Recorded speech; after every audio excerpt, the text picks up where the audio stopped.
I need the money by tomorrow morning, Daddy. My daughter Vanessa slid a stack of papers across my mahogany desk.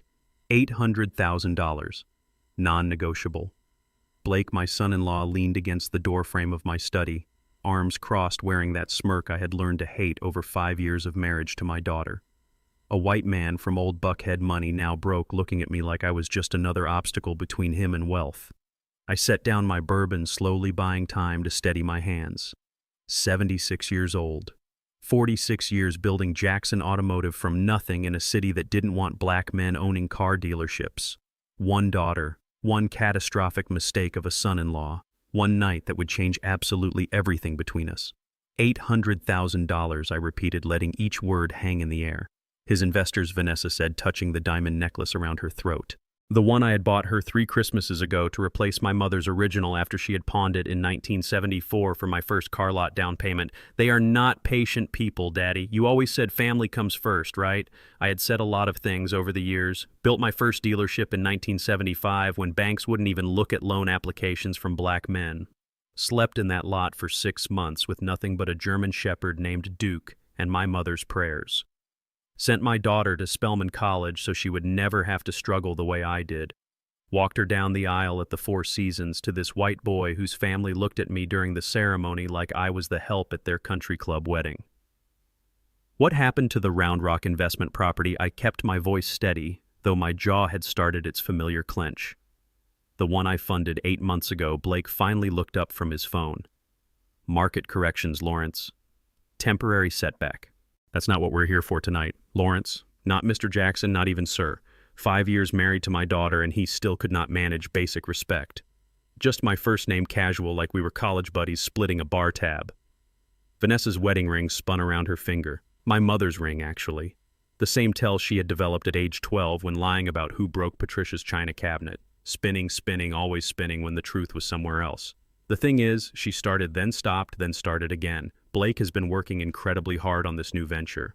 Tech startup, very promising, revolutionary really. We just need to bridge this gap until... How much I interrupted, cutting through the performance. The grandfather clock in the corner marked 3 seconds of perfect silence. My migraine started its familiar throb behind my left eye, the same one I got in 1975 when the fourth bank rejected my application. The same one from sleeping in that lot, wondering if I would ever make something of myself, wondering if my unborn daughter would be proud. $800,000, Vanessa said clearly. In our account by noon tomorrow. That's... I started, then stopped as memories flooded in without permission. Teaching Vanessa to ride her bicycle at Piedmont Park, her fearless laughter as I let go of the seat, her graduation from Spelman in that cap and gown, making me the proudest father in all of Atlanta. Walking her down the aisle at the Four Seasons while Blake's family whispered about the car salesman giving away the bride. Had that girl ever existed? Or had I imagined her all along? Daddy, we would not ask if we had any other option. Vanessa's fingers moved from her necklace to dab at her eyes, though I noticed no actual tears forming. The mortgage on the house, the kids' private school tuition. You know how expensive Pace Academy has become. I did know. I paid it directly every semester. $18,000 per child. Marcus and Aisha, my grandchildren, who barely knew me because visits were always complicated, always rescheduled, always somehow inconvenient for Blake's schedule. What about the 3 startups I funded? I asked quietly. The cryptocurrency venture, the consulting firm, the real estate app. Blake stood, abruptly walked to my bar without invitation, and poured himself 3 fingers of my 25-year-old Macallan. Ancient history, Lawrence. We are talking about our future here. Your grandchildren's future. The grandchildren whose college funds I had already established. The ones whose birthday parties I was rarely invited to anymore. The ones Blake's family saw twice a month while I was lucky to get twice a year. These are not bank people we are dealing with. Blake continued his cologne mixing with the oak notes of my scotch. They are serious individuals.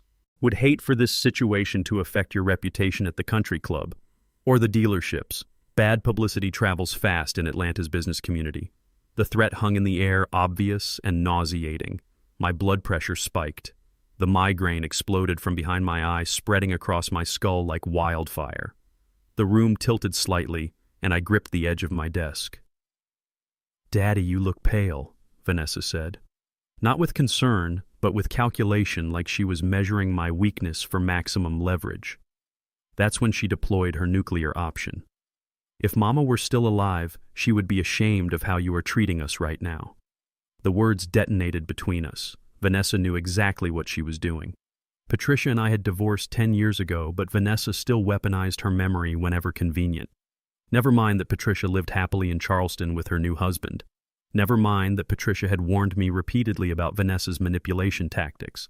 In Vanessa's manufactured version of history, Patricia was a saint who would have opened her checkbook without hesitation or question. "Your mother," I said very slowly, very carefully, "would have told you both to get jobs."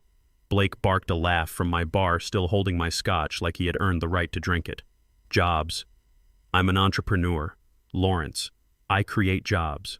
I build things." 3 failed startups in 5 years. A cryptocurrency disaster I had explicitly warned him about last Christmas. A consulting firm that never consulted anyone. A real estate app that never left beta testing. I had funded every single one, watching $295,000 disappear into Blake's delusions of grandeur and Vanessa's unwillingness to tell him no. "Let me understand this clearly," I said, releasing my grip on the desk and standing straighter despite the migraine. "You need $800,000 deposited into your account by noon tomorrow." For what exactly? Vanessa and Blake exchanged a glance. The kind that married couples perfect over years of coordinated deception, of unified manipulation, of tag team attacks on family members with resources. "Real estate opportunity," Blake said, returning to my desk and shuffling through papers with practiced ease. "Time sensitive. Cannot miss this window of investment. You just told me you lost money on real estate in Round Rock barely 8 months ago." "That was different." Blake's knuckles whitened as he gripped one of the documents. This is cryptocurrency. I mean, this is commercial property. This is a sure thing." The slip was small but significant. Cryptocurrency, not real estate, not commercial property. The same catastrophic mistake that had cost them $200,000 just last year. The same addiction to get-rich-quick schemes that had defined Blake's entire relationship with my money. My left hand started its new tremor, the one that had developed in my 70s. I shoved it into my pocket, refusing to show weakness, refusing to give them ammunition. Vanessa's phone buzzed on my desk. She glanced at it quickly, typed a response with practiced speed, then placed it face down. But not before I glimpsed the contact name Casino Steve. "Daddy, we have supported you through so much," Vanessa said, switching tactics smoothly. "When you and Mama divorced, who stood by your side? When the economy crashed in 2020, who helped keep the dealerships running? You were in Cabo that entire summer," I reminded her. "Posted about it daily on Instagram. Your help consisted of liking my posts about surviving the pandemic. That is not fair." The wedding, I started listing, my voice steady despite the rage building in my chest like pressure in a boiler. $120,000, the house down payment. $250,000, Blake's first startup. $150,000, the second. $80,000, the third. "That is ancient history," Blake interrupted, standing now, attempting to use his height advantage, stepping closer to my desk in what I recognized as an intimidation tactic. "We are talking about right now. About our future, your grandchildren's future. The grandchildren whose private school tuition I paid directly to Pace Academy every semester. The children I had set up irrevocable trust funds for, accessible only at age 25, protected from their parents' financial incompetence. These are not just debts," Lawrence Blake said, stepping even closer, close enough that I could see the small scar above his left eyebrow from some prep school lacrosse injury. "These are obligations. Serious people with serious consequences. Tomorrow at noon, or things get very complicated for everyone involved. Your reputation, the dealerships, that nice country club membership you value so much." "Are you threatening me?" I asked quietly. "In my own house." "We are being honest about reality," Vanessa said, but her voice wavered slightly. She had never seen me this angry, this controlled, this dangerously calm. "Daddy, please," she continued. "We need this money by tomorrow noon. That timeline is not negotiable. These people, they do not wait. They do not care about your business or your reputation. They only care about their money." The room felt suffocating despite the central air conditioning running at full capacity. My migraine pounded with each heartbeat. Blake's excessive cologne seemed to thicken the very air I was trying to breathe. Vanessa's carefully applied makeup had started to run from her calculated tears, creating something almost theatrical, almost rehearsed. I looked at them both carefully. My daughter, who had somehow become a complete stranger. Her husband, who had never pretended to be anything but a parasite with good breeding and better connections to terrible people. The grandfather clock chimed 9 times each tone, marking another second of their expectation, another moment of my supposed capitulation. Outside my study window, suburban Atlanta continued its quiet evening routines, completely oblivious to the family destruction happening in my home office, to the final thread of relationship being severed with surgical precision. "Fine," I said finally. The word came out flat, exhausted, drained of everything. "Tomorrow at noon. Now leave my house." Vanessa mistook my exhaustion for surrender, for the capitulation she had been certain would come. She rushed forward, arms outstretched for another embrace, another performance of filial affection. I stepped back deliberately, letting her arms fall empty into the space between us. Blake extended his hand for a handshake, gripping too hard, squeezing too long, establishing a dominance he had never earned and never would. "We knew you would understand," Vanessa said, gathering her designer handbag and her carefully staged folder of manipulation. "Family first, right, Daddy? Just like you always taught me." They walked out without another word. Blake's hand possessively on Vanessa's lower back, guiding her like a poker chip he had just won from a foolish old man who did not understand the new rules of the game. I stood in my study doorway, watching their white Tesla's distinctive lights fade down my street, past Mrs. Anderson's house, past the Johnson's corner lot, disappearing around the bend onto Habersham Road. I waited exactly 5 minutes after their taillights vanished before reaching for my phone. James Carter answered on the second ring despite the late hour. 25 years of friendship and legal counsel meant he knew my patterns, knew my rhythms, knew I never called after 9 o'clock unless something was profoundly, irrevocably wrong. They finally crossed the line, didn't they? His voice carried no surprise, only the deep resignation of a man who had been expecting this call for months, perhaps years. "Tomorrow at noon," they said. Like I am just an ATM with a withdrawal limit they have finally decided to exceed. "The house transfer paperwork is already filed," James said, and I could hear papers shuffling on his end of the line. "They just don't know it yet. Emily's name was never on that deed. Remember? You insisted on keeping it in your name only when you paid their down payment back in 2020. I had insisted. 5 years ago, when Blake first entered our lives with his prep school charm and his family's faded Buckhead pedigree, something in my gut had screamed warning, not because he was white. I had built my business in integrated Atlanta, had white business partners I trusted with my life. No, it was something else. Something in how he looked at Vanessa's last name, at my dealerships, at the equity I had built over 46 years of backbreaking work. "What about Patricia?" I asked, walking through my house with new eyes, seeing it differently now. Not as a home, but as a stage set for tonight's final performance of a play that had been running far too long. "She's expecting your call," James replied. "Says it's about damn time you stopped enabling them." Her words, not mine. I hung up with James and immediately went to my home office, the one room in this house that Vanessa and Blake never entered. The migraine had shifted from explosive pain to cold clarity, the kind of focus that comes when you finally stop pretending and start acting. My laptop opened to an email confirmation from 3 weeks ago. Villa Las Palmas, Costa Rica. March 17th through April 17th. Your reservation is confirmed. What had been planned as a retirement scouting trip would now serve a dramatically different purpose.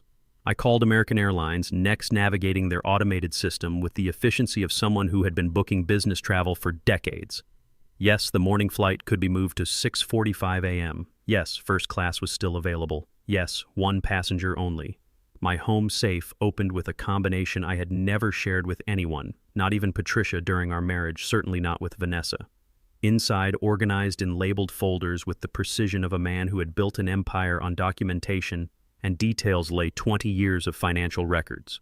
Every check I had ever written to Vanessa or Blake, every wire transfer, every credit card payment I had made on their behalf, every loan that was called a loan but legally documented as a gift. Blake's signed promissory note from December 2023, where he had sworn on paper with a notary witness that this would be the last time he would ever request financial assistance from me.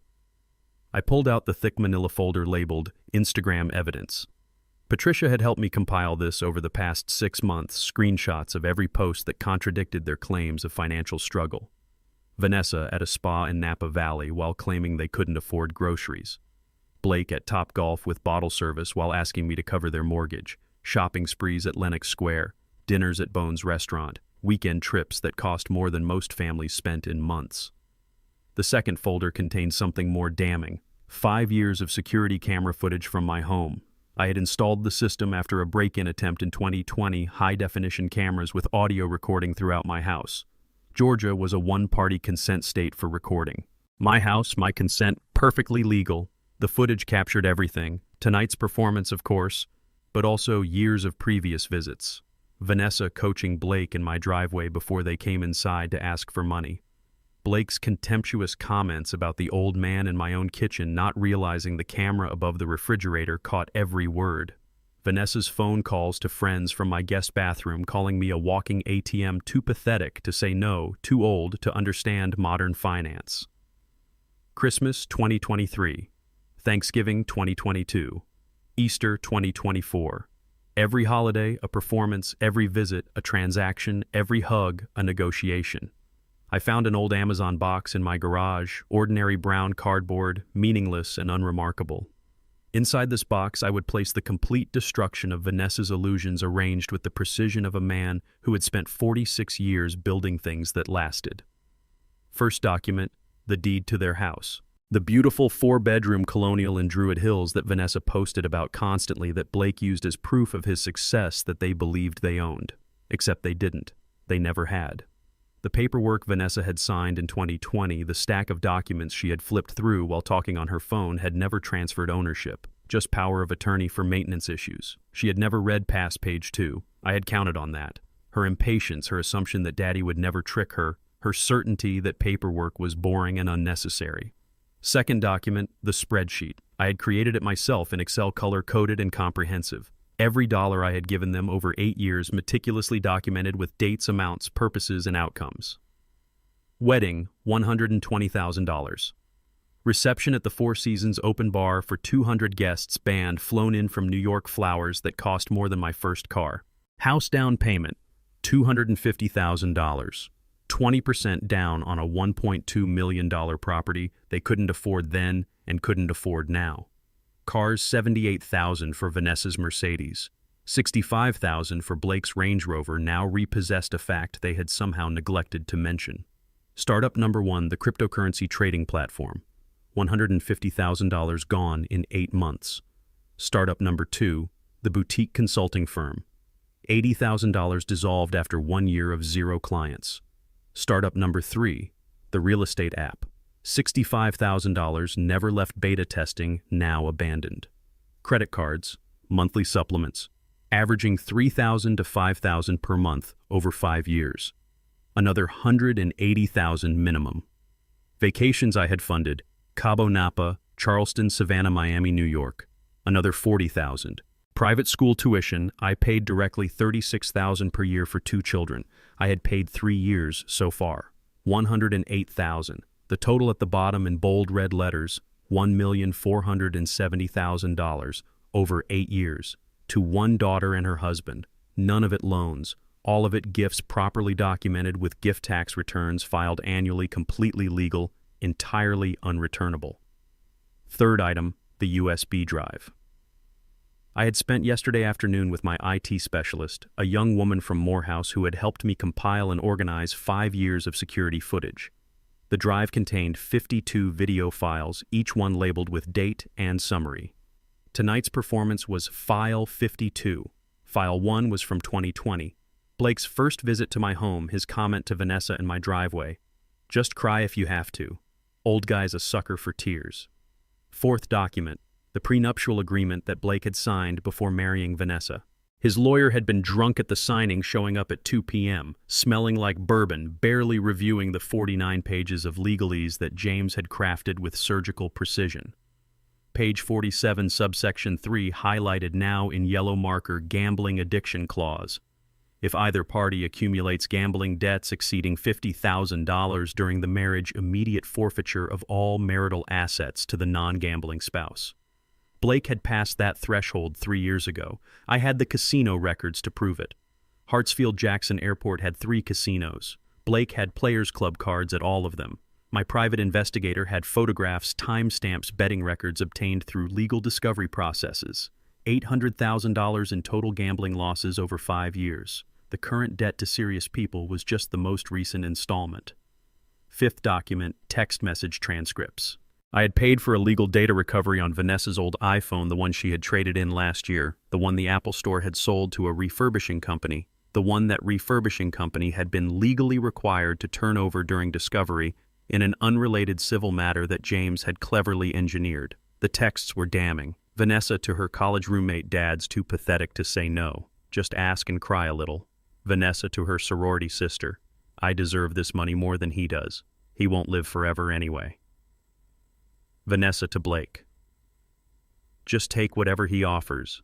He's too weak to actually refuse us." 6th document. Blake signed promissory note from December 2023. Blake Morrison promised that this is the final time I will request financial assistance from Lawrence Jackson. Any future requests will be accompanied by full financial disclosure and repayment plan. Signed, dated, notarized by James's paralegal. It had been a test. Blake had failed. At the bottom of the box, I placed a simple envelope. Inside, a single key. The key to a storage unit at Airport Mini Storage Unit 217. Inside that unit sat every item from Vanessa's childhood that I had saved. Her debate trophies from high school, her art projects from elementary school, her report cards all straight A's, photographs of birthday parties where she had smiled without calculation, her acceptance letter to Spelman, her grandmother's jewelry, my mother's pieces that I had promised Vanessa when she turned 30, pieces she had never asked about, never remembered, never valued.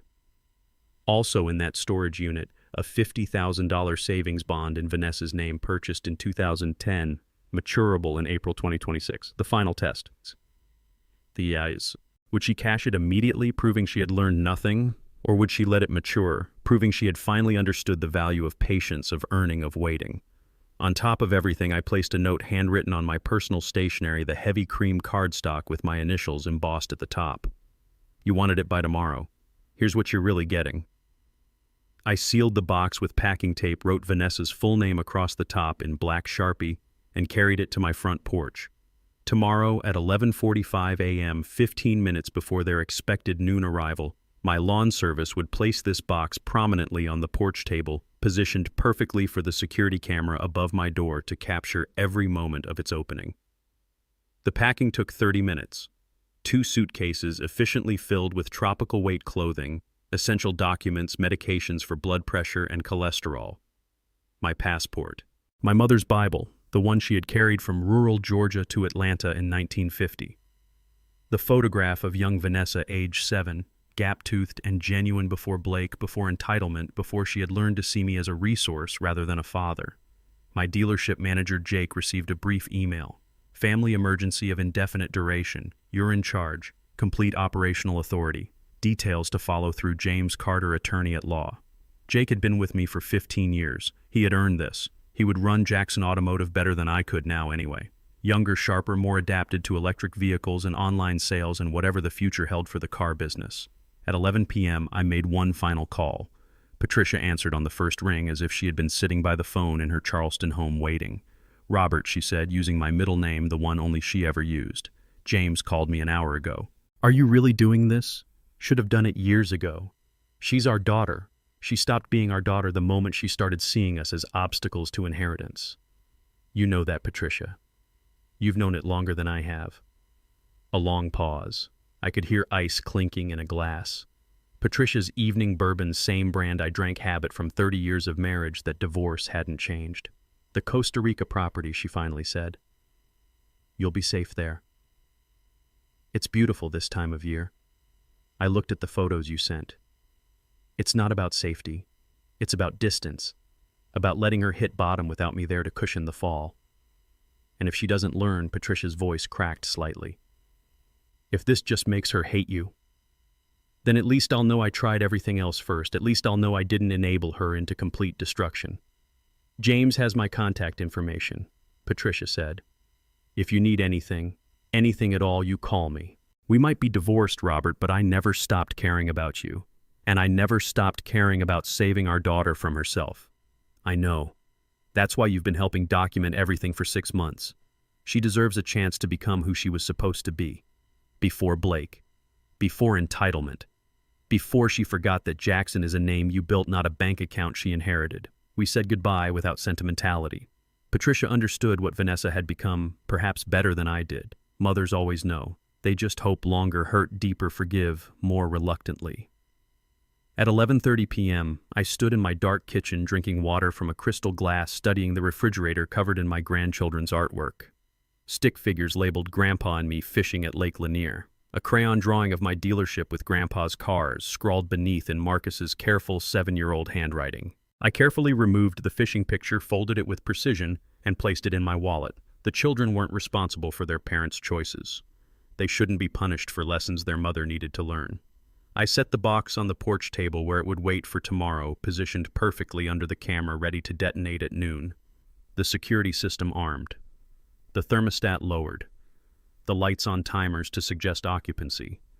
Everything prepared with the thoroughness of a man who had built a business empire through attention to details that others overlooked. My alarm was set for 4:30 a.m. 6 hours until my new life began. 6.5 until theirs fell apart.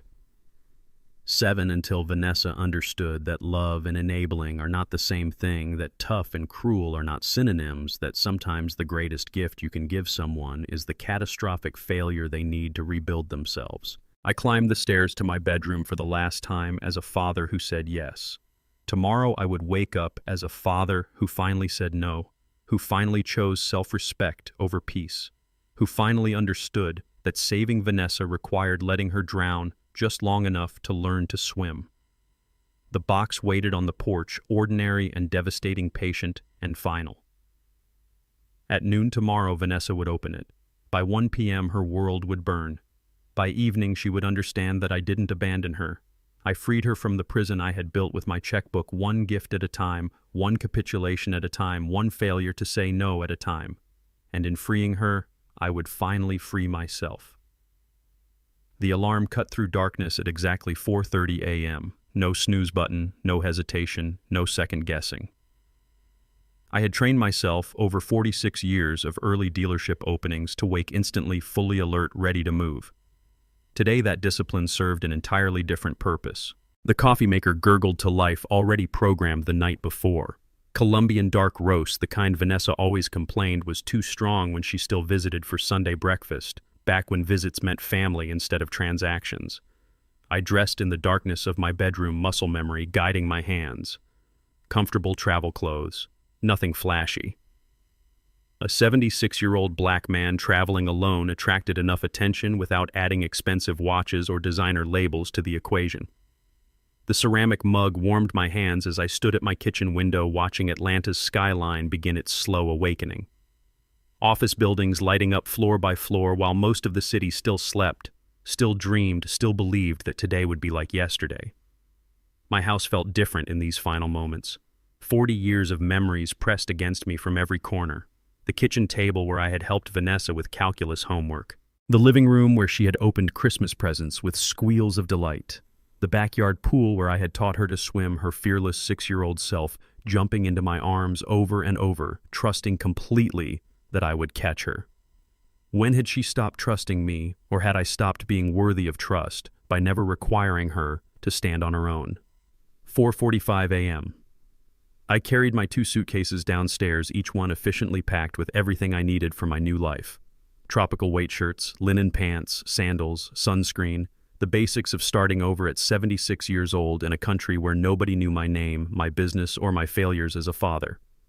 The Cadillac purred to life in my garage, reliable as always.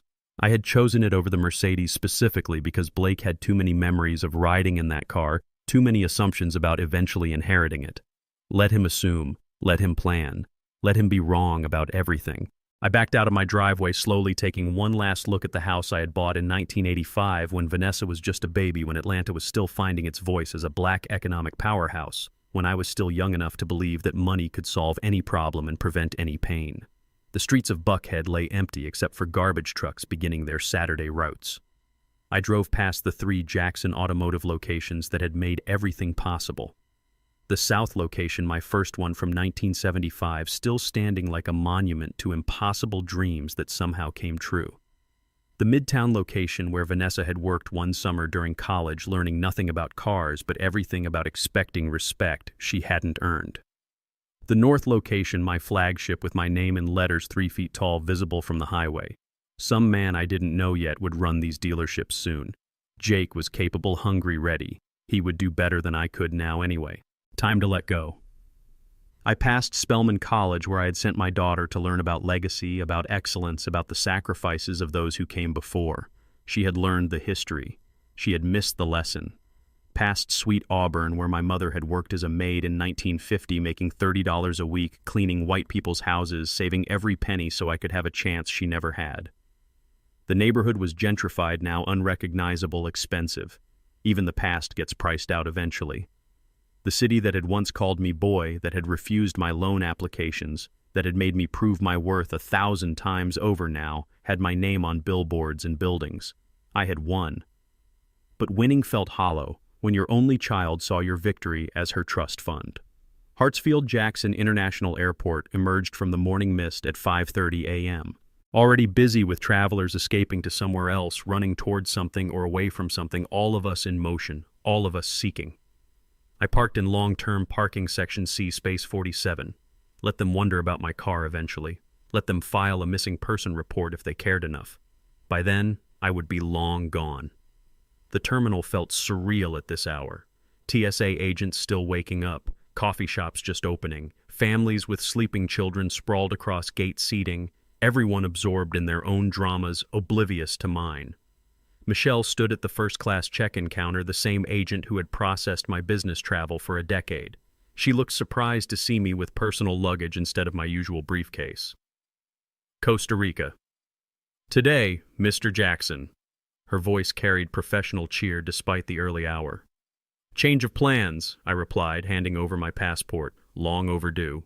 She processed my boarding pass with efficient keystrokes, her eyes flickering to her screen with something like concern. Everything all right, sir? Better than it's been in years. 2 bags to check. Everything else I needed was in my carry-on. Documents, medications, my mother's Bible, the photograph of young Vanessa. You can leave everything else behind if you choose carefully enough. As Michelle tagged my luggage, I pulled out a sealed envelope from my jacket pocket. I need a favor. Someone will come looking for this later today. Vanessa Carter. She'll be agitated, upset, probably demanding. Just verify her identification and give her this. Nothing more. Michelle took the envelope without questions. Airport agents see everything, judge nothing, forget quickly. It's why I chose her.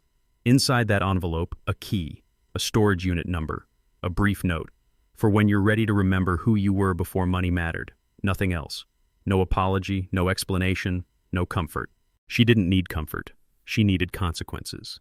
TSA pre-check moved with Saturday morning efficiency. Shoes off, laptop out, the ritual dance of modern travel. The agents recognized me from monthly business trips. Where to today, Mr. Jackson? Somewhere warmer, somewhere new. Through the scanner belt, back on shoes reclaimed. The mundane process felt surreal against the magnitude of what I was doing. Abandoning my daughter, fleeing my own life, starting over at 76. Except I wasn't abandoning her. I was releasing her. There's a difference. Gate 14. The boarding area was nearly empty at 6 a.m. I bought the largest coffee they offered, black, no room for cream. Special occasion, the barista asked, trying to make conversation. You could say that. I sat at the gate watching the plane being prepared outside the window. My phone showed 7 missed calls from Vanessa already. She was waking up early, probably anxious about collecting her money, probably already planning how to spend it. 3 voicemails from Blake. 12 text messages, unread. I powered off the phone, completely removed the SIM card with careful precision, and dropped both into the nearest trash receptacle. Let them try to track me. Let them try to guilt me. Let them try to manipulate someone who was no longer listening. Boarding began at 6:25. First-class passengers, those needing assistance, families with small children. I waited patient, knowing my seat was guaranteed, knowing my escape was inevitable. Then I heard my name. Lawrence Jackson. I turned, expecting airport security, expecting some last-minute disaster, expecting the universe to prevent my escape. Patricia stood at the gate entrance, designer luggage in hand, boarding pass displayed on her phone, looking exactly as composed as she had during our divorce proceedings 10 years ago. She walked to me calmly, settling into the seat beside mine without asking permission. "James called," she said simply. "Thought you might need backup for what comes next." "It's not your fight anymore," I managed to say, stunned. "Hasn't been for 10 years. She's still my daughter," Patricia replied. "Still my failure, too. Someone should be there when she finally lands hard enough to wake up." Lands were Costa Rica. "I bought the condo next door to your villa 6 months ago. James handled everything, negotiated the price, managed the paperwork, kept it quiet. 6 months. Patricia had been planning this parallel escape for half a year, watching from Charleston, coordinating with James, preparing for the same conclusion I had reached. Our daughter needed to fail, and neither of us could watch it happen from close range. "Did you tell her," I asked, "that you were helping document everything?" "No. She'll figure it out today when she opens that box and realizes this wasn't impulse. This was strategy. This was both her parents finally agreeing on something after 10 years of divorce." The gate agent announced final boarding. We stood together, two people who had once loved each other enough to create a child who had fallen apart under the weight of different dreams, who now found themselves united in the painful necessity of letting that child fall. We boarded side by side. Patricia settled into 2B right across the aisle from my 2A. Close enough to talk, far enough to maintain the boundaries we had established a decade ago. The door closed with pneumatic finality at 6:40. The captain's voice welcomed us aboard. Flight attendants demonstrated safety procedures. Nobody watched. The plane pushed back from the gate with that subtle lurch that means no turning back. We taxied toward the runway as the sun broke over Atlanta's eastern horizon, painting the city gold and crimson, beautiful and indifferent to the lives being reshaped within its boundaries. At exactly 7 a.m., the engines roared. Acceleration pressed me back into leather that smelled nothing like Blake's cologne or Vanessa's perfume, just clean, neutral forward. Wheels left pavement. Atlanta dropped away beneath us. Hills and lakes and highways becoming abstract geometry, becoming memory, becoming past tense. Somewhere down there, Vanessa's alarm was going off. In 4 hours, she would arrive at my empty house. In 5 hours, she would find the box. In 6 hours, my old life would be completely dismantled, brick by brick, lie by lie, illusion by illusion. The flight attendant appeared with the beverage cart. "Business or pleasure?" she asked with practiced cheer. Neither I replied, accepting a glass of champagne at 7:15 in the morning. "Justice." Patricia laughed beside me, the first genuine laugh I had heard from her in years. "That's the Lawrence I married. Welcome back." Below us, Georgia disappeared under clouds. Ahead, the Gulf of Mexico stretched blue and endless and utterly indifferent to human drama. At exactly noon, when Vanessa expected $800,000, I would be having lunch somewhere over the Caribbean. Patricia, reading a magazine beside me.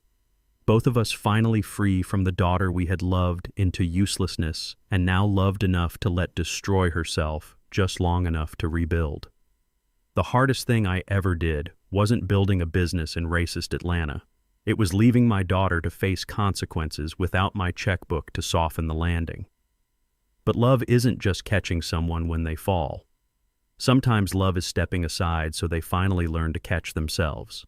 I learned what happened next, the way I learned most things about Vanessa's life in recent years, secondhand through cameras and witnesses, like watching a documentary about someone I used to know.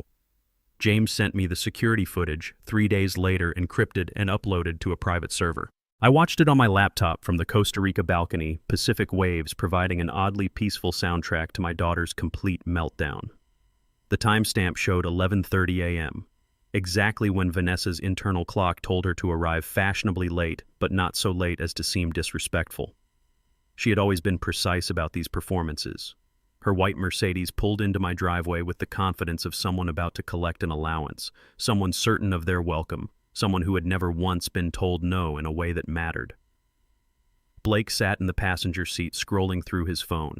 James would later confirm he was checking basketball scores, probably already planning his next bet with money he didn't have yet but assumed was coming. The arrogance was almost impressive. Vanessa checked her lipstick in the rearview mirror, the same shade of red she had worn at 16 when she wanted something, at 25 when she got engaged, At 35, when she demanded $800,000, red for war paint for armor for the costume of a daughter who knew exactly which buttons to push. Blake carried his Hermes briefcase as he walked to my door, the $12,000 leather bag he had bought with my money from the January loan. Empty now, waiting to be filled with cash or checks or wire transfer confirmations. Waiting to carry away the last pieces of my dignity. They approached my front door like they owned it. In Vanessa's mind, perhaps they did. In Blake's mind, they certainly would soon enough. Vanessa rang the doorbell. Normal ring, not the demanding triple press from last night. She was playing nice now, playing grateful, playing the role of beloved daughter, collecting a gift rather than entitled heir extracting a payment. She waited exactly 10 seconds. I knew because the security camera timestamp counted it down. 10 seconds of patience, of performance, of pretending she hadn't threatened me 12 hours earlier. Then she rang again, longer this time, more insistent, the performance cracking slightly. Blake cupped his hands against the side window, peering into my empty kitchen like a burglar casing a house. "His car's gone," he said loudly enough for the camera to catch. "So what?" Vanessa replied, still trying to sound unconcerned. "He's got 5 cars, the lights are on timers." Blake's voice carried a note of suspicion now, of dawning awareness that something wasn't following his script. Vanessa pulled out her keys, the set I had given her years ago for emergencies, back when emergencies meant she forgot her textbook, not that she needed to break into my empty house. Her keys scraped against the lock, unable to find purchase. James's paralegal had changed all the locks at 7 a.m. 3 hours after my flight departed, while Vanessa and Blake were probably still sleeping off last night's celebration of money they thought they had already won. "Why won't it open?" Vanessa's voice pitched higher, confusion replacing confidence. Blake tried next, shoving the key harder, as if force could overcome the simple fact that the locks no longer matched the keys. Same result. Confusion, then frustration, then the first edge of fear. That's when Blake spotted the box at 12:03 p.m., exactly when James had instructed my lawn service to place it prominently on the porch table, positioned perfectly for the camera above my door. "What's that?" Blake pointed. "Just an Amazon box." Vanessa walked over, still not understanding, still expecting gifts or apologies or some last-minute capitulation. "It's got your name on it." Blake's voice carried something new now. Not greed. Something more primal. Survival instinct, perhaps. The animal part of his brain recognizing danger before his conscious mind caught up. Vanessa opened the box casually, probably expecting a late birthday present, maybe an apology gift, certainly not the complete detonation of her entire existence. The first document she pulled out was the house deed. Her face changed like time-lapse photography of flowers dying from curiosity to confusion to disbelief to horror, all in under 3 seconds. She dropped it like it had burned her fingers. Blake snatched the paper before it hit the porch floor. "What do you mean it's in his name?" Blake's voice was loud now, all pretense of charm evaporating. "What do you mean you never owned it?" Vanessa stood frozen, staring at the box like it was a venomous snake that had just bitten her. Then she reached in again with trembling hands. The spreadsheet came out next. I had printed it on legal-size paper so she could see everything at once. Every payment, every gift, every dollar.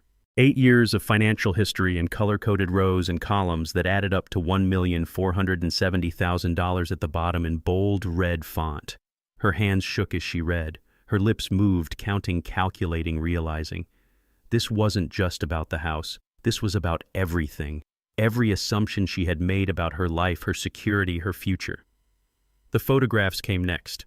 Blake at the Palms Casino in the airport, timestamps, clear his losses written in the slump of his shoulders. Blake at another casino 3 weeks later. Blake signing markers he couldn't cover. Blake with men in expensive suits who didn't look like they accepted excuses. Then the text messages printed and highlighted. Vanessa's own words. "Dad's too pathetic to say no. I deserve this money more than he does. Just take whatever he offers." Her mascara started running. Real tears now, not the calculated performance from last night. These were the tears of someone watching their carefully constructed lies exposed in high definition. Blake grabbed the USB drive from the box, his hands shaking. "What's on this?" Vanessa didn't answer. She had found the prenuptial agreement, flipped to page 47, saw the gambling clause highlighted in yellow marker, circled in red ink, impossible to miss. "You signed this." she said quietly, her voice barely audible over the ambient sound of suburban Saturday morning. Blake's face went white. It was buried on page 47. My lawyer said it was standard language. Your lawyer was drunk. And it says if you have gambling debts over $50,000, I get everything in the divorce. Everything. Vanessa's phone buzzed in her pocket. She pulled it out with shaking hands. The first credit card decline, Chase Sapphire Reserve, transaction denied. Please contact your financial institution. Then another buzz. American Express Platinum, card suspended due to account review. Then another. Nordstrom. Invalid card number. Then another. Then another. Then another. Every card I had ever added her to as an authorized user, every line of credit I had guaranteed, every financial safety net I had provided. All canceled at midnight while she slept, all falling away in real time, while she stood on my porch holding the evidence of her own greed. Blake tried calling someone at 12:17. His bookie James would later discover. The conversation was short. The bookie's position was clear. No more credit extensions, no more promises, cash only. And by the way, the $800,000 you owe other people, they know where you live. Vanessa collapsed onto my porch steps, her designer dress crumpling against concrete I had resurfaced last summer. She reached back into the box with the desperate hope of someone who had lost everything checking pockets for spare change. She found the promissory note Blake had signed his signature, bold and undeniable. This is the last time. December 2023. 4 months ago. A lie, even then. You promised, Vanessa said to Blake, holding up the paper like evidence at a trial. You swore this was the last time. Blake wasn't listening. He had pulled out his phone and was frantically typing, calling, texting, trying to reach anyone who might save him from the consequences rushing toward him like a freight train. Vanessa found the USB drive that Blake had dropped. She plugged it into her phone with trembling fingers. The first video file started playing automatically. Audio through her phone speaker, tinny but clear enough. Her own voice from last night. I need the money by tomorrow morning, Daddy. $800,000. Non-negotiable. Then further back. Christmas 2023. Vanessa to Blake in my driveway, caught on camera, not knowing I could hear every word. Just cry if you need to. He's too weak to say no. He never says no. Further back. Thanksgiving 2022. Blake on his phone in my guest bathroom. The old man's loaded. Just play nice for a few hours and we walk out with whatever we need. Further back. Easter 2024. Vanessa to her friend on a phone call from my kitchen. I don't know why he even bothers showing up to these things. All he's good for is writing checks. 5 years of recordings. 5 years of evidence. 5 years of proof that I wasn't imagining it, wasn't being paranoid, wasn't misunderstanding their affection for calculation. At 12:24 p.m., Blake threw his Hermes briefcase at my front door. The handle broke off. $12,000 of Italian leather scattered across my porch like his dignity. This is insane, Blake shouted at no one, at everyone at the cameras recording his collapse. He can't do this. This is elder abuse. This is financial manipulation. Mrs. Dorothy Anderson emerged from her house next door at 12:26, all 4 feet 11 inches of 70-year-old moral authority. She wore her church clothes, just back from Saturday Bible study, and she held her phone like a weapon. I'm calling the police if you don't leave Mr. Jackson's property right now, Mrs. Anderson announced, her voice carrying across 3 lawns. This is my father's house, Vanessa screamed, mascara creating abstract art down her cheeks. I have a right to be here. Not anymore, you don't. Mr. Jackson sent the entire block an email this morning. You're trespassing. Property transfer went through yesterday at 4 p.m. This house is his, not yours, and he wants you gone. Vanessa looked at Mrs. Anderson with pure hatred. You don't understand. My father is sick. He's being manipulated. He needs help. Mrs. Anderson laughed, sharp and bitter. Sick, I saw Mr. Jackson 3 days ago. Sharp as ever. Helped me carry groceries. Told me all about his trip to Costa Rica. Said he was finally doing something for himself instead of funding your lifestyle. You knew. Vanessa's voice broke. The whole neighborhood knew, honey. Mrs. Anderson said, not unkindly, but not gently either. We've all known for years, watching that man work himself to exhaustion while you and your husband treated him like an ATM. It was shameful. But he loved you, so he kept giving. Some of us are glad he finally stopped. Blake grabbed Vanessa's arm, trying to pull her toward the car. We need to go. Now. Those people I owe money to, they know this address. If they show up and we're still here... Vanessa shook him off. I'm not leaving. This is my father's house. My house. Our house. It was never your house. Blake's voice had gone cold now, all pretense abandoned. Read the deed. You signed away power of attorney, not ownership. Your father played you, and now we're fucked. He stormed to the Mercedes at 12:28, Vanessa stumbling behind him, still clutching papers from the box, still trying to understand how her entire reality had disintegrated in 25 minutes. Blake peeled out of my driveway, leaving tire marks on concrete, leaving Vanessa to scramble into the passenger seat, leaving scattered papers blowing across my porch in the wind from his dramatic exit.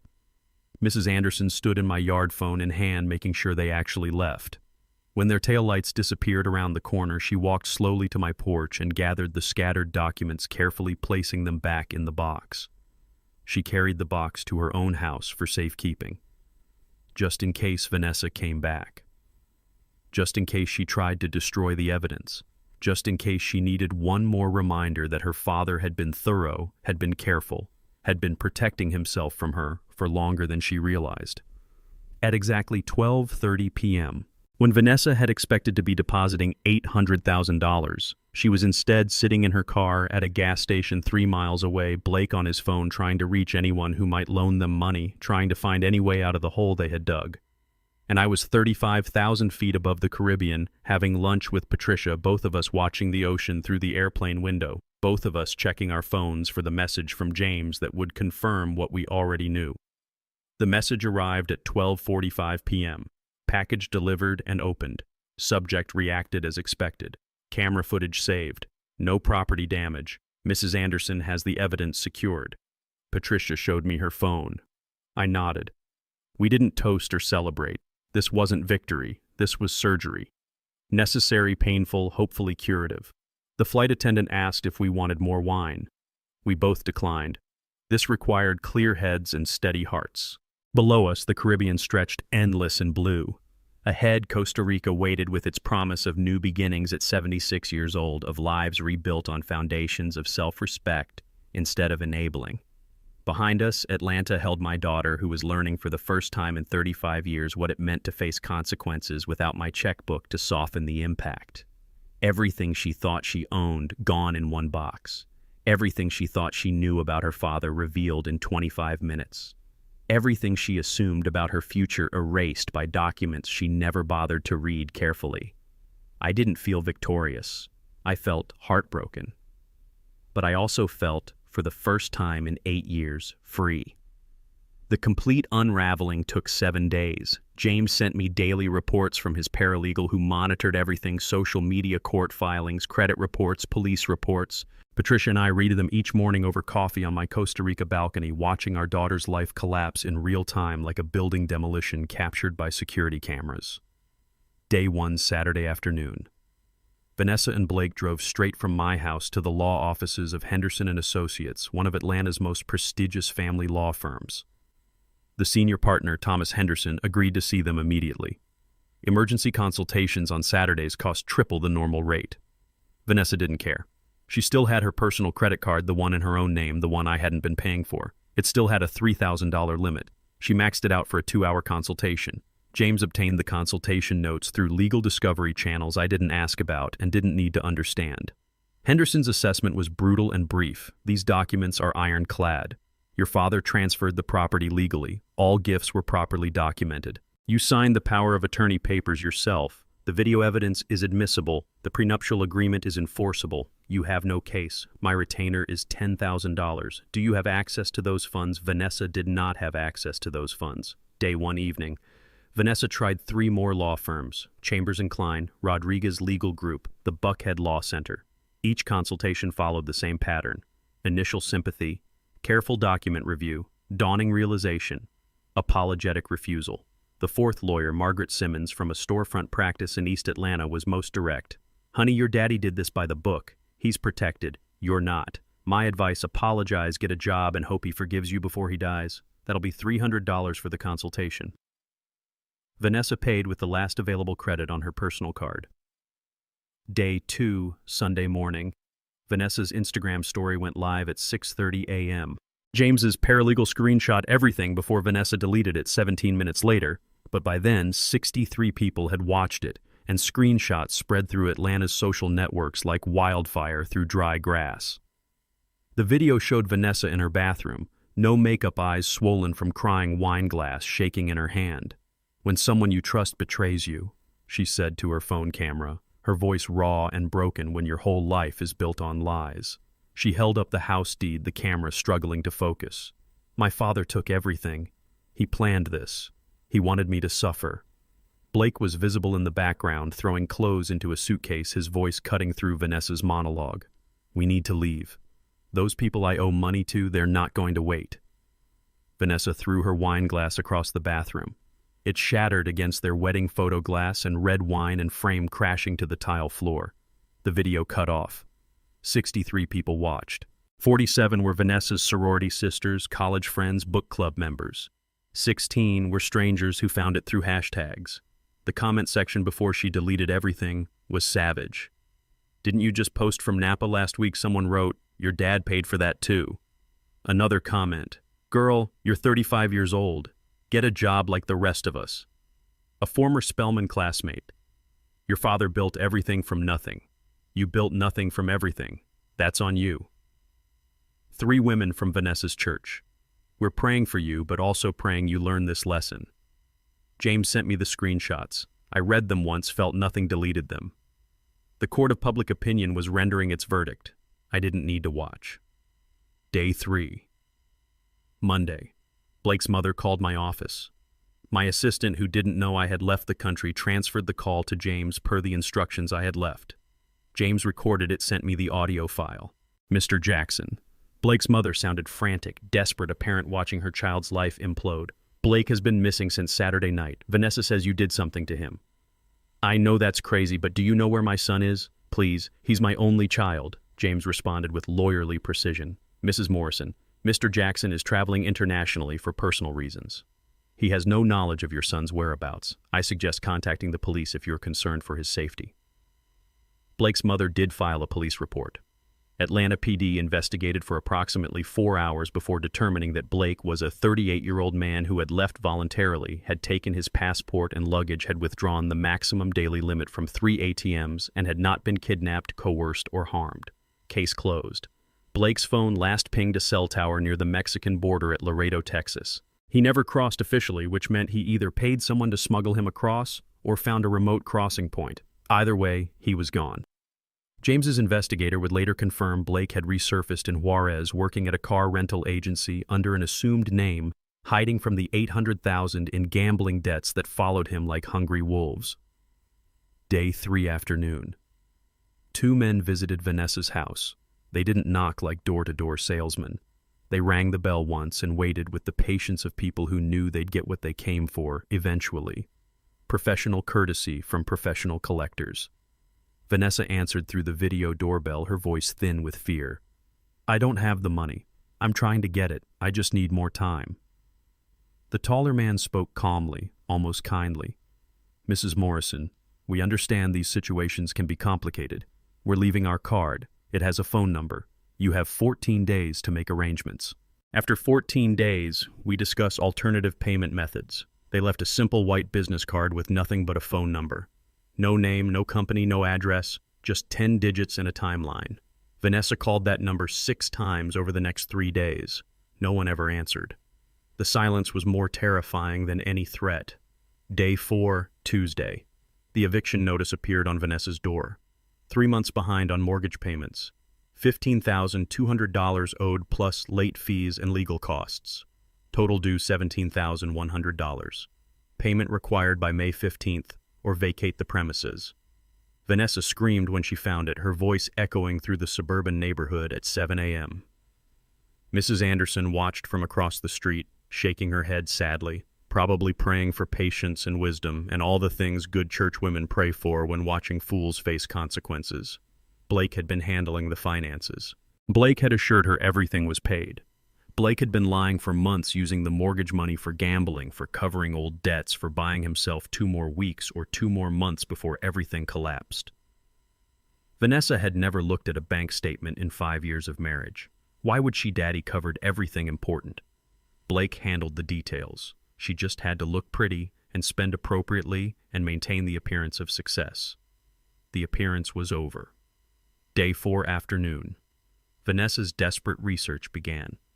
Her Google search history visible because she'd used my Amazon account for the Wi-Fi password years ago and never changed it, read like a roadmap of denial turning into panic, turning into desperate last-ditch bargaining. Can father take back Gift House, Georgia?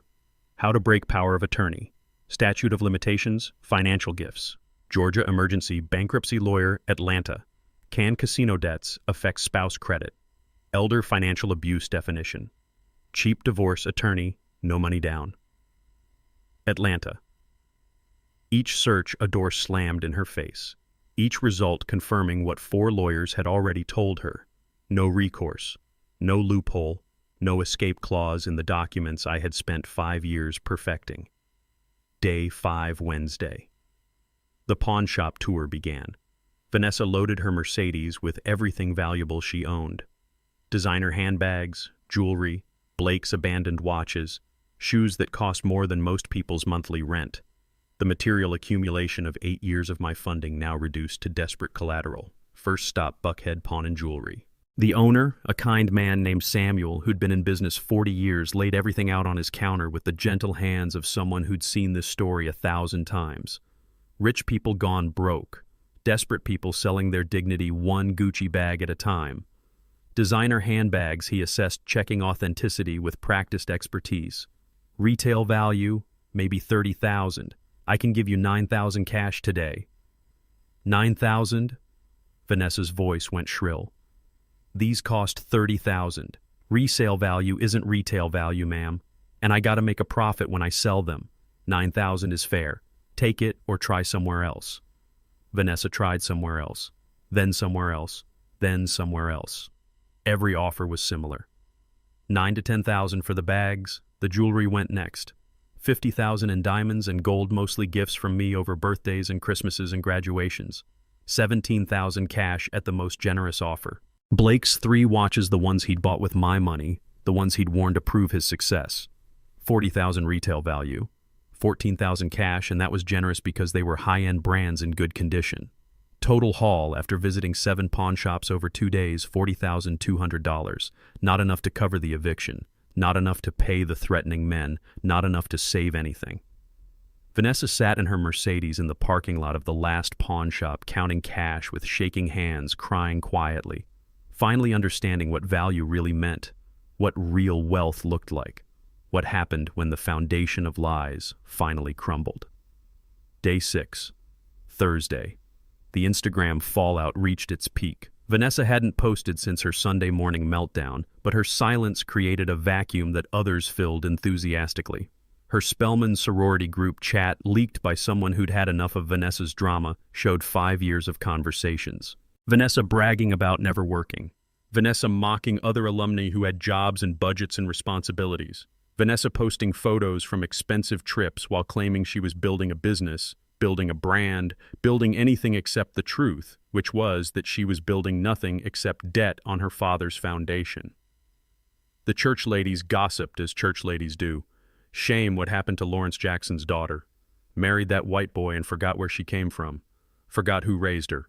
Forgot what it means to be grateful. Lord have mercy on her soul, she's gonna need it. The country club set whispered differently. Well, you know how those situations go. New money, trying to act like old money.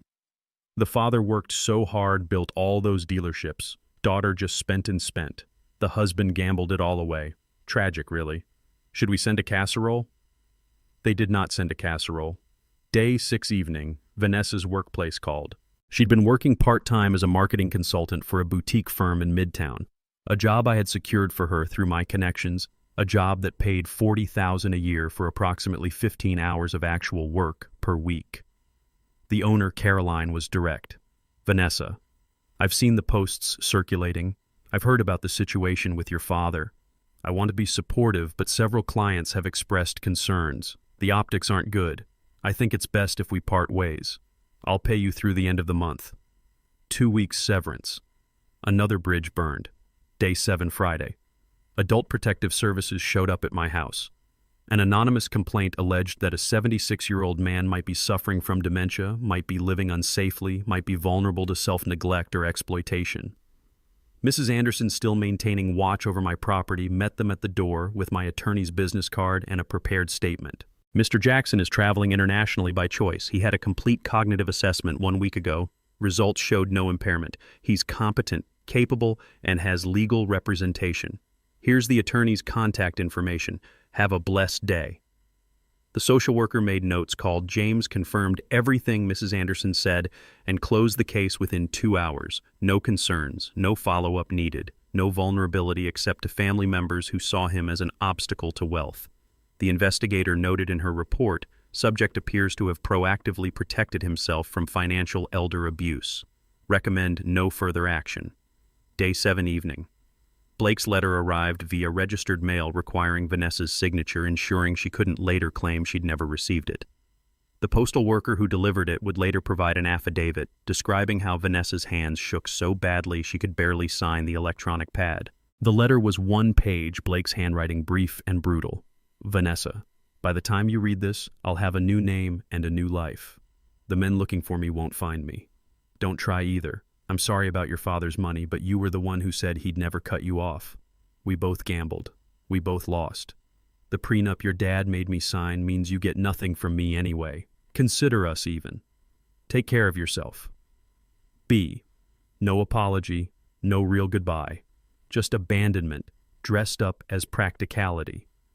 Blake had assessed the situation, calculated his odds, and decided Mexico offered better chances than Atlanta. He'd left his wife to face the consequences of debts they'd accumulated together because running was easier than accountability. Vanessa read the letter 3 times sitting on her front porch, the same porch where she'd opened the box 7 days earlier. Mrs. Anderson watched from her window, wanting to help, knowing there was nothing helpful to say. By Friday evening, 7 days after opening that box, Vanessa had lost access to $2.1 million in assets, discovered $800,000 in gambling debts she'd never known existed, learned her house had never been legally hers, watched her husband flee to Mexico, lost her part-time job, sold $40,000 worth of possessions for pennies on the dollar, been rejected by 4 attorneys, been investigated by Adult Protective Services, been publicly shamed on social media, and received an eviction notice with a 14-day deadline. She had $40,000 in cash hidden in her closet. She had a car she owned outright because I'd paid for it. She had her health, her education, and 2 children who didn't understand why Grandpa wasn't answering their calls. What she didn't have anymore was the illusion that someone would always save her. That safety net had burned completely, and the fall was longer and harder than she'd ever imagined possible. James sent his final report for the week with a simple note: subject has hit bottom. Next phase will determine if she bounces or breaks. Monitoring continues. I read it on my balcony at sunset, the Costa Rica sky painted orange and purple, howler monkeys calling from the jungle behind my villa, the ocean endless and indifferent in front of me. Patricia sat beside me reading the same report on her tablet. She set it down carefully, wiped her eyes discreetly, and spoke quietly. Did we do the right thing? I didn't answer immediately. We sat in silence as the sun sank lower, as the colors deepened, as the day ended, the same way all days end regardless of human drama. Ask me in 6 months, I finally said. If she's still broken, we failed. If she's rebuilding, we succeeded. Either way, we did the only thing left to do. Patricia nodded, picked up her wine glass, stared at the ocean. She's my daughter, and I love her. But I don't like who she became. I hope we get to like her again someday. Me too, I said. Me too. The sun disappeared below the horizon. 7 days, 1 box. Everything gone. But everything gone also meant everything possible. Rebuilding starts with ruins. We'd see if Vanessa had the strength to start building. Week 2 began with Vanessa sitting in the parking lot of Nordstrom Lenox Square at 5:45 a.m., staring at her reflection in the rearview mirror, trying to convince herself to go inside. She had applied for 17 jobs in 3 days. Retail, restaurant, administrative assistant, anything that didn't require references from a father who'd fled the country or a husband who'd fled to Mexico. Anything that would hire a 35-year-old woman whose resume showed a Spelman degree from 2012 and almost nothing substantive, since except part-time marketing consultant, a title that sounded impressive but meant very little. Nordstrom had called back. The same Nordstrom where she'd spent thousands of dollars over the years, where salespeople knew her by name, where she'd bought the designer dresses and shoes and handbags she'd just pawned for a fraction of their value. Now she was applying to work there. $16 an hour. Sales associate. Women's shoes. The irony was so thick she could taste it like copper in her mouth. She walked through the employee entrance at 6 a.m. sharp, wearing the only interview-appropriate outfit she hadn't pawned, a simple black dress from Target she'd bought yesterday with pawnshop cash.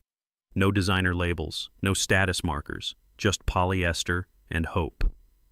The hiring manager, Patricia Chen, was efficient and kind in the way of people who'd seen every type of desperation. "Have you worked retail before?" "No, ma'am. But I'm a fast learner. I need this job. I'll work any hours you need." Patricia looked at her application at the Spelman degree at the gap in employment history. "You're overqualified on paper and underqualified in practice. Why should I hire you?" Vanessa could have lied, could have manufactured some story about finding herself or pursuing passion or any of the comfortable narratives that privileged people tell about their choices. Instead, she told the truth. "Because I just lost everything and I need to start over. Because I've never actually worked for anything in my life and I need to learn how. Because $16 an hour is more than I've ever earned myself and I want to know what that feels like." Patricia studied her for a long moment. "I'm going to hire you, but I'm going to work you hard. You'll start at the bottom. You'll do everything the other associates do. No special treatment because of your degree or your background or whatever you had before. You'll earn respect here the same way everyone else does. By showing up, working hard, and treating customers and coworkers with dignity." "Can you do that?" "Yes, ma'am, I can do that." "Yes, ma'am, I can." "You start Monday, 6 a.m. to 2 p.m. weekdays. We'll see how you do." Vanessa started Monday. The training was 4 hours of computer modules about customer service and loss prevention and store policies. Then she was handed a name tag, Vanessa Sales Associate, and assigned to women's designer shoes on the second floor. The same department where she'd bought $700 Louboutins 3 months ago. The same floor where salespeople had fawned over her, brought her champagne, called her Miss Morrison with respectful smiles. Now she was the one bringing shoes from the stockroom, the one kneeling to help customers try on heels, the one smiling when women treated her like she was invisible or stupid or beneath their notice. The first week was humbling in ways she couldn't have anticipated. Her feet hurt from standing 8 hours. Her back ached from carrying shoe boxes up and down the stockroom ladder. Her face hurt from smiling at customers who snapped fingers at her, who demanded she find their size faster, who complained that the designer selection wasn't good enough while she bit her tongue and said, "I'll check in back for you." On Thursday of that first week, a woman came in wearing a dress Vanessa recognized because she owned the same one. Used to own, had pawned it 2 weeks ago. The woman saw Vanessa's name tag and her face changed recognition, and then pity, and then something worse, satisfaction. "Oh my God, Vanessa Morrison, from the Four Seasons wedding. You work here now?" "Yes, ma'am. Can I help you find something today?" The woman's smile was sharp. "I heard about your situation, your father, your husband. Social media is so informative these days. How the mighty have fallen right." Vanessa wanted to cry, wanted to scream, wanted to quit and run and hide. Instead, she smiled with every ounce of dignity she could manufacture. "The mighty never fell, ma'am. They were never standing on solid ground to begin with. Now what size shoe can I get for you?" The woman left without buying anything. Vanessa went to the bathroom and cried for 5 minutes. Then she washed her face, fixed her makeup, and went back to the floor. Week 3, Vanessa got her first paycheck. 6 40-hour weeks at $16 per hour, $960. After taxes, $743. She stared at the direct deposit notification on her phone for a full minute. $743. 2 weeks of work. The most money she'd ever earned herself in her entire life. It wasn't enough to cover the eviction. Wasn't enough to pay the threatening men. Wasn't enough to save anything. But it was hers. Earned. Real. Nobody had given it to her. Nobody could take it away. She cried in her car in the Nordstrom parking lot. Not from despair this time. From something else. Something that felt almost like pride. Week 4. The second job became necessary. $743 every 2 weeks wasn't enough. The eviction deadline was approaching. The men with the business card hadn't called again, but their silence felt more ominous than threats. Vanessa applied at 12 restaurants. 3 called back, 2 offered positions. She chose Waffle House on Ponce de Leon Avenue, the 24-hour location that served everyone from club kids at 3 a.m. to church families after Sunday service. The manager, Jerome, was a 40-year-old black man who'd worked at Waffle House for 18 years, starting as a dishwasher at 16 and working his way up to manager by 30. He looked at Vanessa's application with skepticism. "You ever waited tables before? No, sir. You know this is hard work. Night shift means drunk people, difficult people, people who don't tip. You'll be on your feet for 8 hours. You'll smell like grease and coffee when you leave. It's not glamorous." "I don't need glamorous. I need money. I'll work hard." Night shift is 11 p.m. to 7 a.m., Friday, Saturday, Sunday, $2.13 an hour plus tips. Tips are unpredictable. Some nights you'll make $200, some nights you'll make $40. You think you can handle that? "Yes, sir, I'll be here."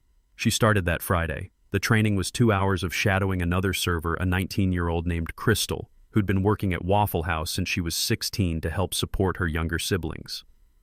Crystal was patient but direct.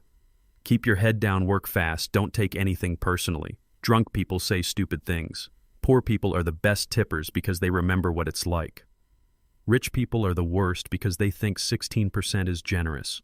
Church crowd on Sunday mornings will run you ragged, but they tip decent if you smile enough." Vanessa's first shift was a baptism by fire.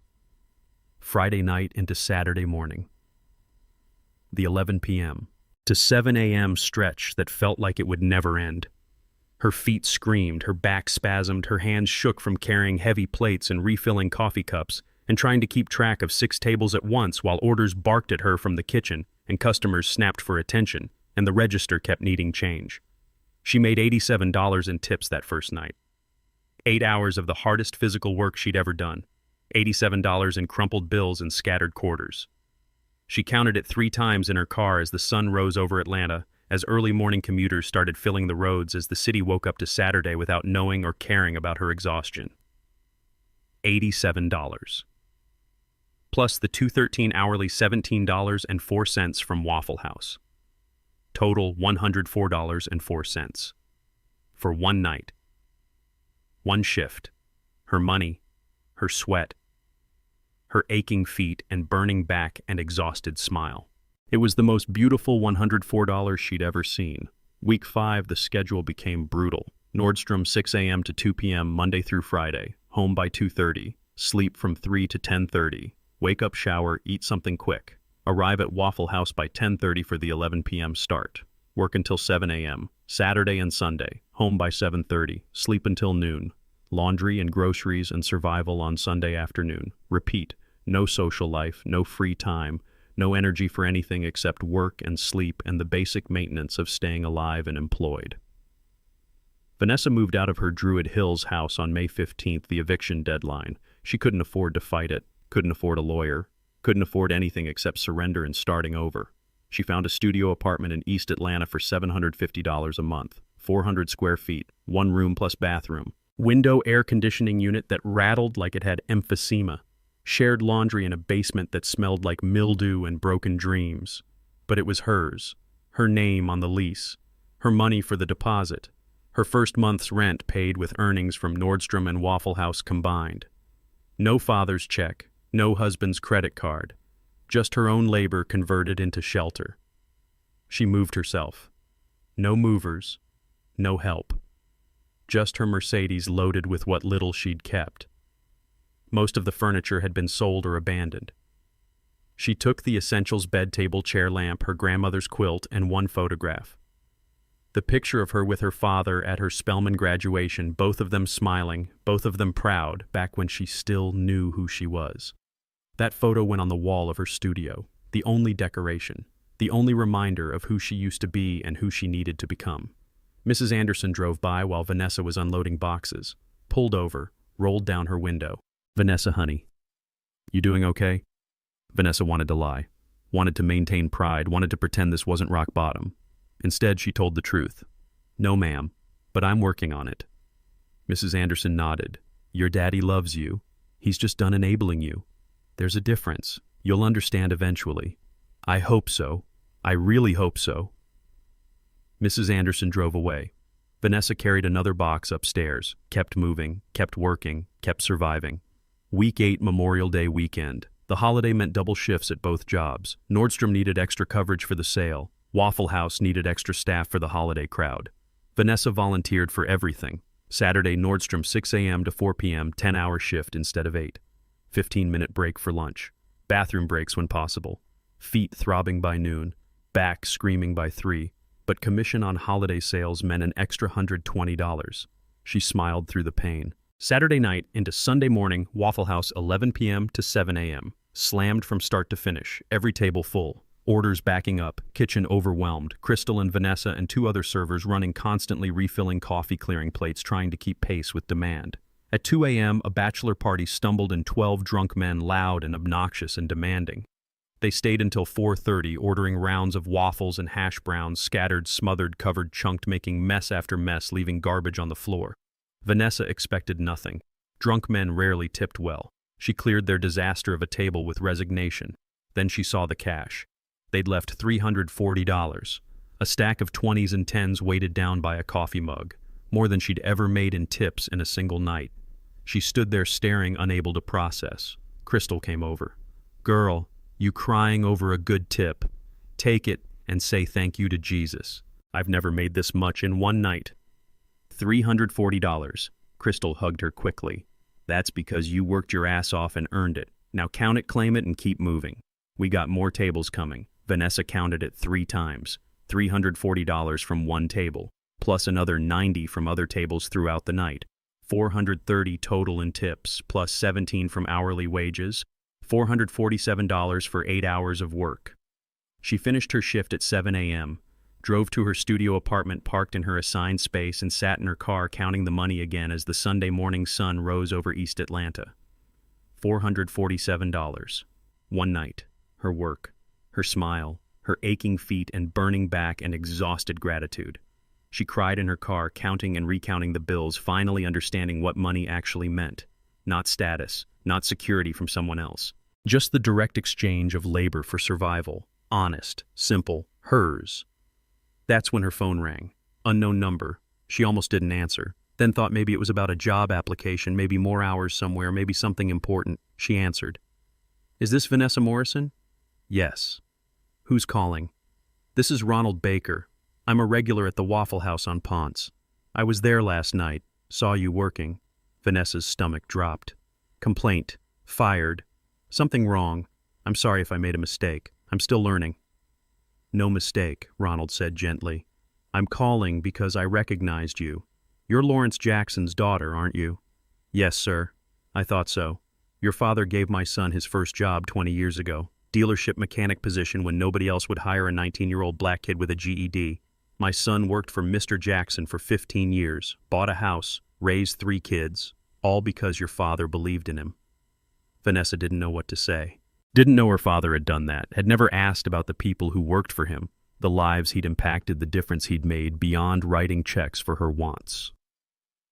"I just wanted to call and tell you," Ronald continued, "that your father is a good man. And I saw you working hard last night, real hard. And I wanted you to know that hard work is in your blood. Your father built everything from nothing. You can too. Don't give up." "Thank you," she whispered. "Thank you for calling. Take care, Miss Morrison. Your daddy would be proud of what I saw last night. I'm proud of you. Keep going." He hung up. Vanessa sat in her car holding $447 in one hand and her phone in the other, crying harder than she'd cried since the day she opened that box. Not tears of despair this time. Not tears of shame or anger or loss. Tears of something she'd never felt before. Something that felt like it might be pride. Real pride. Earned pride. The kind that came from work instead of status, from effort instead of inheritance, from becoming instead of just being. She climbed the stairs to her studio apartment. 400 square feet, $750 a month, one photo on the wall. Everything she owned fit in this one room. She had lost $2.1 million in assets. Lost her house, her husband, her status, her illusions. Lost everything that had defined her for 35 years. But she'd gained something too. Something small but real. $447. Earned. Hers. The first honest money she'd ever made. She taped a note above her bed written on Waffle House receipt paper. First honest money. Remember this feeling. Build from here. Rock bottom, she was learning, wasn't the end of falling. It was the foundation for climbing. You had to hit solid ground before you could push yourself back up. She'd hit it. Hard, painful, complete, but solid, real, true. Finally standing on ground she'd built herself instead of ground her father had purchased. For the first time in 8 weeks, Vanessa fell asleep, not from exhaustion, but from something that felt almost like peace. Small, fragile, but real, and entirely hers. I landed at Hartsfield-Jackson International Airport on August 15th at 10:30 a.m., exactly 5 months after I'd left. Same terminal, same gate, different man entirely. The rental car was a modest Camry, not the luxury sedan that Lawrence Jackson would have demanded 5 months ago. I drove toward the city I'd built my empire in, seeing it with new eyes, grateful eyes. Eyes that had learned the difference between success and happiness in a Costa Rica beach town where nobody cared about my net worth. I didn't go to my house. Mrs. Anderson had been maintaining it, sending me photos every week of the lawn, the flowers, the porch where Vanessa had opened that box and her world had exploded. The house was fine. Empty, but fine. It could wait.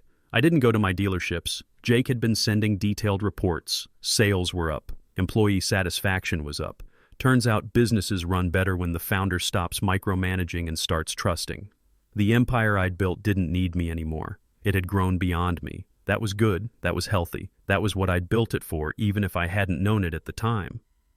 I checked into a Hampton Inn off Peachtree, a modest hotel that cost $89 a night instead of the $300 I used to spend at the Four Seasons. The room was clean, functional enough. I was learning that enough was actually plenty.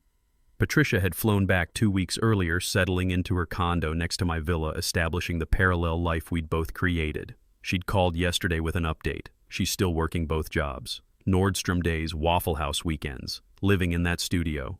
Lost 22 pounds, not from trying, just from working. Hair is natural now, no more expensive weave. Wears drugstore makeup, Target clothes. Looks exhausted but different. Cleaner somehow, like she's been stripped down to who she actually is instead of who she was pretending to be. Does she ask about me every time I see her? Which isn't often. I keep my distance. But yes, she asks. Not demanding, just asking. Like she finally understands she doesn't get to demand anymore. I'm going to see her today. Patricia was quiet for a moment. You sure you're ready? No. But I'm going anyway. At 4 p.m., I walked into Nordstrom Lenox Square through the main entrance, just another customer on a Thursday afternoon. The store had the quiet hum of midweek shopping serious buyers instead of weekend browsers. I found women's designer shoes on the second floor and positioned myself across the showroom, pretending to look at men's accessories, actually watching my daughter work. She looked different. Smaller somehow, though. Patricia said she'd lost weight. More present. When she spoke to customers, she listened instead of waiting for her turn to talk. When she knelt to help an elderly woman try on shoes, she did it with patience and care instead of the performative service I'd seen from her before. Her hair was different. Natural curls instead of the straightened style she'd worn for years, the style that cost $200 every 2 weeks to maintain. No more. Just her own hair pulled back in a simple bun, professional but authentic. She wore minimal makeup. Drugstore brands, I'd guess, instead of the Sephora hauls she used to post about. Her name tag said Vanessa Sales Associate. No Morrison. No hyphenated married name. Just Vanessa. Just herself. I watched her help 4 customers over 30 minutes. Patient with all of them. Kind to the demanding ones. Genuinely helpful to the confused ones. This wasn't performance. This was work. Real work. The kind that requires empathy and patience and the death of ego. At 4:35, I approached her section. She was restocking shoes on a display, her back to me, humming something softly. A hymn, maybe. Something I recognized from my mother's church. "Excuse me," I said quietly. "I'm looking for comfortable walking shoes. Something for an older gentleman who does a lot of walking these days." She turned customer service smile in place, ready to help. Then she saw me. The smile froze. The shoebox in her hands dropped. Her mouth opened, but no sound came out. "Daddy," she finally whispered. "Hello, baby girl." We stood there 5 feet apart, 5 months apart, lifetimes apart. Customers moved around us. Store music played. Life continued while ours stood completely still. Then she laughed. Not hysterical, Not bitter, just laughed, shaking her head, tears starting to fall. You're shopping at Nordstrom. You haven't bought your own clothes in 20 years. Things change. Yes, she said softly. They do. She couldn't leave her shift. Store policy, but she could help a customer. So I became a customer. We talked carefully, quietly, while she showed me walking shoes I didn't need. You look different, I observed. I am different. Poverty is an effective teacher. She paused. Not poverty. Reality. I was never poor. Just finally not rich. There's wisdom in that distinction. She selected a pair of New Balance shoes, practical and comfortable. These would work well. Good support. Durable. Not flashy, but they last. Like the important things in life. She looked at me directly for the first time. Yes, exactly like that. I get off at 6. Then I have to be at Waffle House by 11. Can we have dinner in between? I can't afford to eat out, but I could make something at my place. It's not much. Just a studio. But it's mine. I'd be honored. She rang up the shoes at the register, applied her employee discount without asking. Small gesture. Pride in work. Offering what she could. At 6:30, I stood outside her studio apartment in East Atlanta, holding the shoes I'd bought just to have an excuse to talk to her. The building was old but maintained. Not dangerous, just working class. The neighborhood where people lived paycheck to paycheck but kept their dignity intact. She opened the door wearing jeans and a t-shirt, both from Target, both worn from washing. Her apartment was exactly as Patricia had described.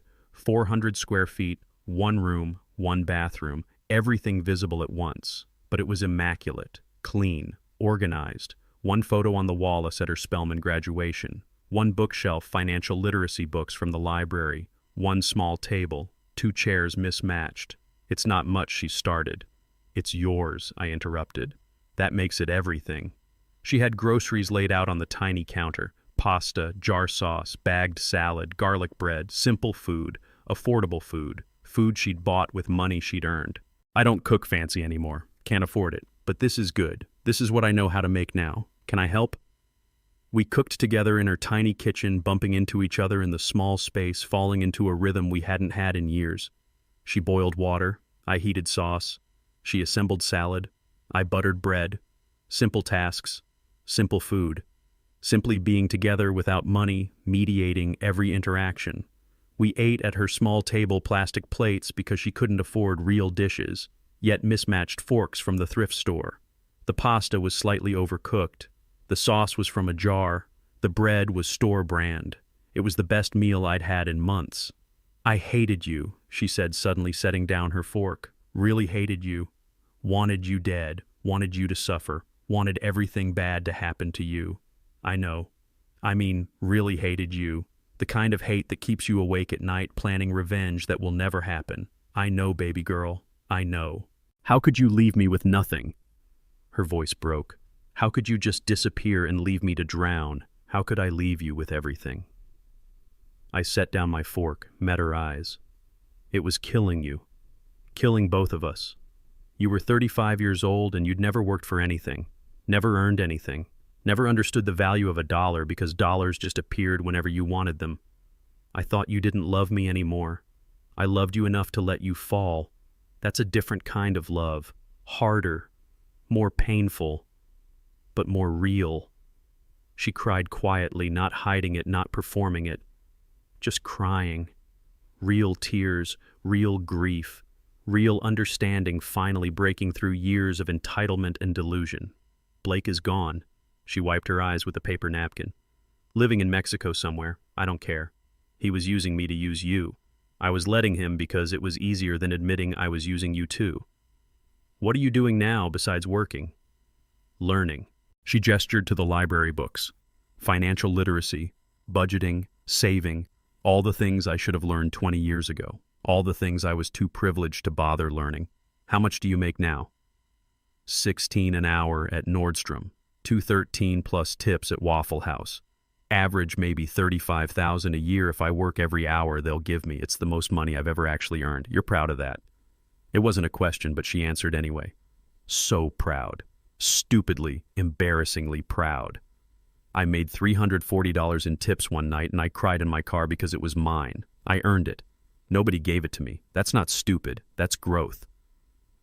We finished eating in comfortable silence. She started to clear the plates, but I stopped her. I need to give you something. I pulled an envelope from my jacket. This isn't rescue. This is investment.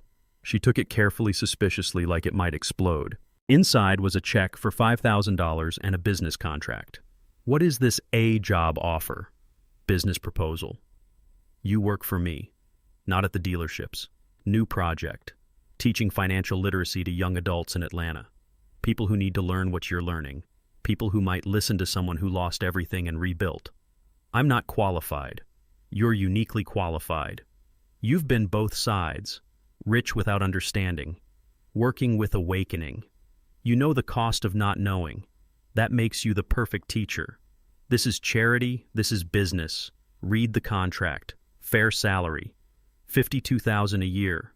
No special treatment. Performance-based raises. You fail, you're fired, daughter or not. She read the contract carefully. All 6 pages. Every clause. Every condition. Taking her time. Understanding before signing. Learning. This isn't charity, she repeated quietly. This is the chance you've earned, not the one you demanded.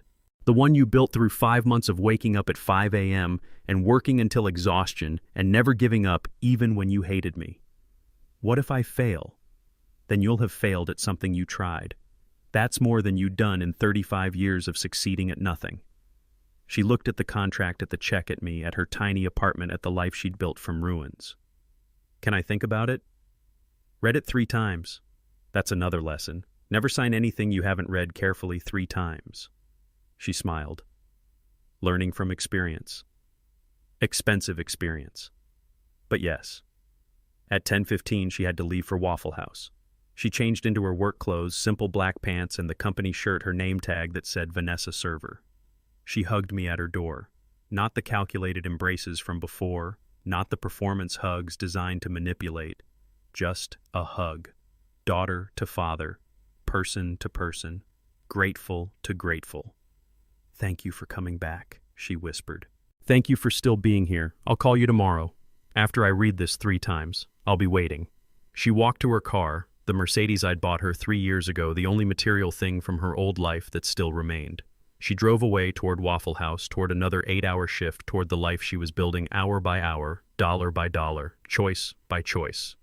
I stood outside her studio apartment building, watching her taillights disappear, feeling something I hadn't felt in years. Not pride in what I'd given her, pride in what she'd built herself, pride in the daughter who'd emerged from the ruins of the daughter I'd created, pride in her strength, her resilience, her willingness to start over at rock bottom and climb back up.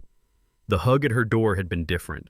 No agenda, no calculation, no manipulation, just connection, pure, simple, real. For the first time in 8 years, I'd hugged my daughter and felt her hug back without wondering what it would cost me. That was worth every dollar I'd spent, every tear I'd shed, every painful choice I'd made to get here. I drove back to my Hampton Inn through Atlanta traffic, past my dealerships, past my empty house, past the life I'd left behind.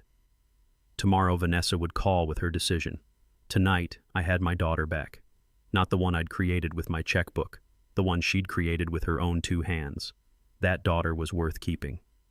1 month later, Vanessa called on a Tuesday morning while I was having coffee on my Costa Rica balcony watching howler monkeys play in the trees behind my villa.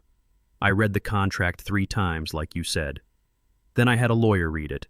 Then I read it 3 more times. It's fair. More than fair. I accept. You sure you can keep both jobs if you want a backup plan? I am keeping Waffle House.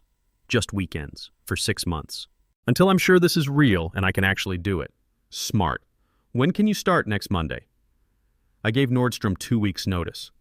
They're sorry to see me go. Patricia said they offered me assistant manager if I'd stay. What did you tell them? That I'm grateful for the opportunity, but I'm ready to teach instead of sell. That I learned more in 5 months on that sales floor than I learned in 4 years at Spelman. But it's time to pass those lessons on. Your mother would be proud of that answer. She already told me. We had lunch last week. First time in months we talked without crying or fighting or both. Patricia hadn't mentioned that. Good. That was between them. Some healing needed to happen without me witnessing it. The first Financial Foundations workshop happened 3 weeks later at a community center in Sweet Auburn, the historic black neighborhood where my mother had worked as a maid 70 years ago. where I'd built my first dealership 50 years ago, where Atlanta's black middle class had been born through struggle and determination and refusing to accept what society said was our limit. Vanessa had promoted it through social media, through church networks, through word of mouth. She'd expected maybe 5 people. 15 showed up. I sat in the back row unannounced watching my daughter teach for the first time. She started by telling her story. Not the sanitized version, not the version that made her look good, the real version, ugly, honest, complete. My name is Vanessa. I'm 35 years old. Until 6 months ago, I'd never worked a real job in my life. I had a degree from Spelman. I had a house in Druid Hills. I had a closet full of designer clothes. I had everything except the one thing that mattered: self-respect. She showed them the spreadsheet. $1.47 million, 8 years. All gifts from her father, all spent, all wasted. I thought money was love. I thought my father giving me everything meant he loved me. I was wrong. Money was enabling. Money was him trying to protect me from struggle. But struggle is where growth happens. Comfort is where growth dies. She told them about losing everything: the house, the husband, the illusions. She told them about Nordstrom and Waffle House, about crying over a $340 tip, about learning that $16 an hour earned was worth more than $16,000 given. The audience was riveted.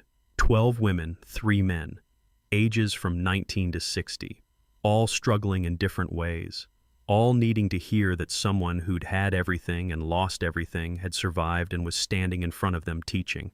At the end, a 19-year-old girl named Zara raised her hand. "Miss Vanessa, how did you stop being angry at your father?"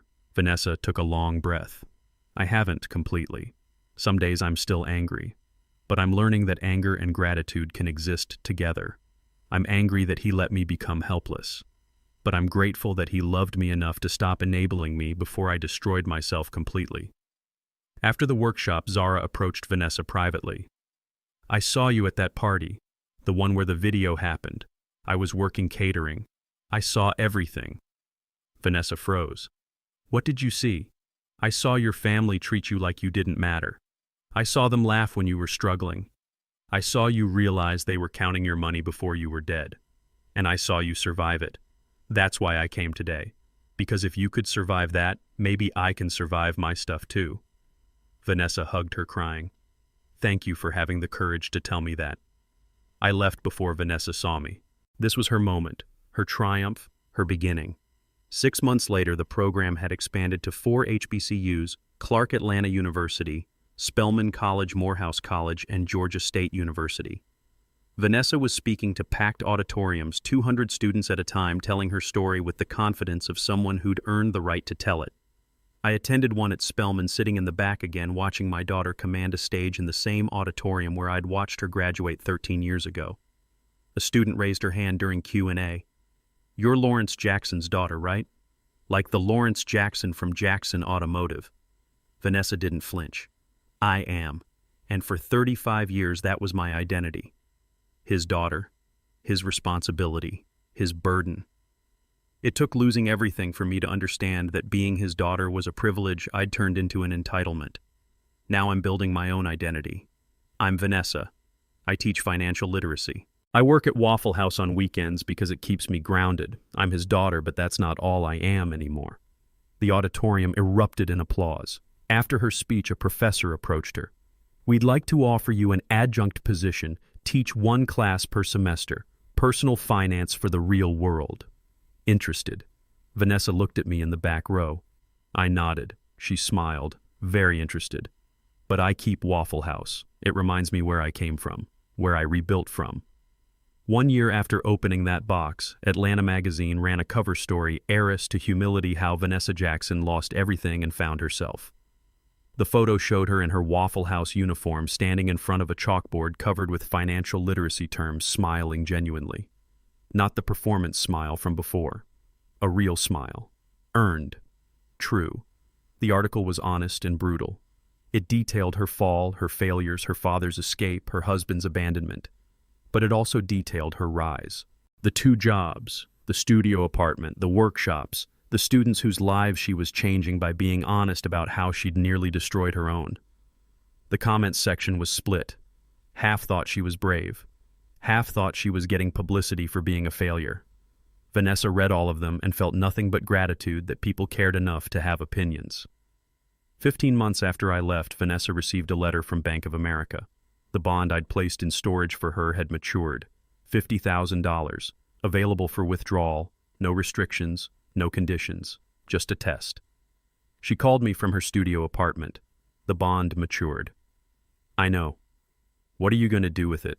I've been thinking about that for 3 weeks. I could pay off my car, I could get a bigger apartment, I could quit Waffle House and focus on teaching. All reasonable choices. But I'm not going to do any of those things. I'm going to use it as a down payment on a small townhouse in Decatur. 2 bedrooms, one for me, one for Marcus and Aisha when they visit. Nothing fancy, just stable. Mine. And I'm going to save my own money for the rest. I've got $18,000 saved from tips and salary over the past year. That plus the bond will be enough. You saved $18,000 on $35,000 a year income while paying rent and bills. I learned how to budget. Turns out, those library books were helpful. I'm proud of you. I'm proud of me too. That's new. That feeling. I like it.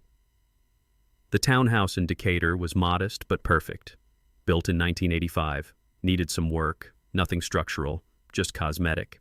Paint. New fixtures. Deep cleaning. Vanessa did most of it herself, watching YouTube tutorials, learning how to use tools she'd never touched in her life. Patricia and I helped her move in on a Saturday in October. Mrs. Anderson came too, bringing a homemade sweet potato pie. We painted walls together, hung curtains, assembled furniture from IKEA, laughed at our failures, celebrated our small successes. "This is mine," Vanessa kept saying, running her hands along the kitchen counter, looking out the back window at her small yard. "I earned this, every inch of it. Nobody gave it to me." That night, after everyone left, Vanessa sat in her empty living room on the floor eating sweet potato pie, looking at the space she'd created through 16 months of work and sacrifice and refusal to give up. She took a photo and posted it to Instagram. First time in a year. Simple caption, built from ruins. Grateful beyond words. 2,000 likes. 300 comments. Most supportive. Some skeptical. Some still angry about her privilege. She read them all and felt grateful that she'd survived long enough to have people care about her journey. Blake, according to James's investigator, was still in Juarez, still working at a car rental agency, still hiding from debts that would follow him forever. Vanessa had filed for divorce 14 months ago. Blake never responded. The judge granted it anyway. Abandonment and fraud. Clean break.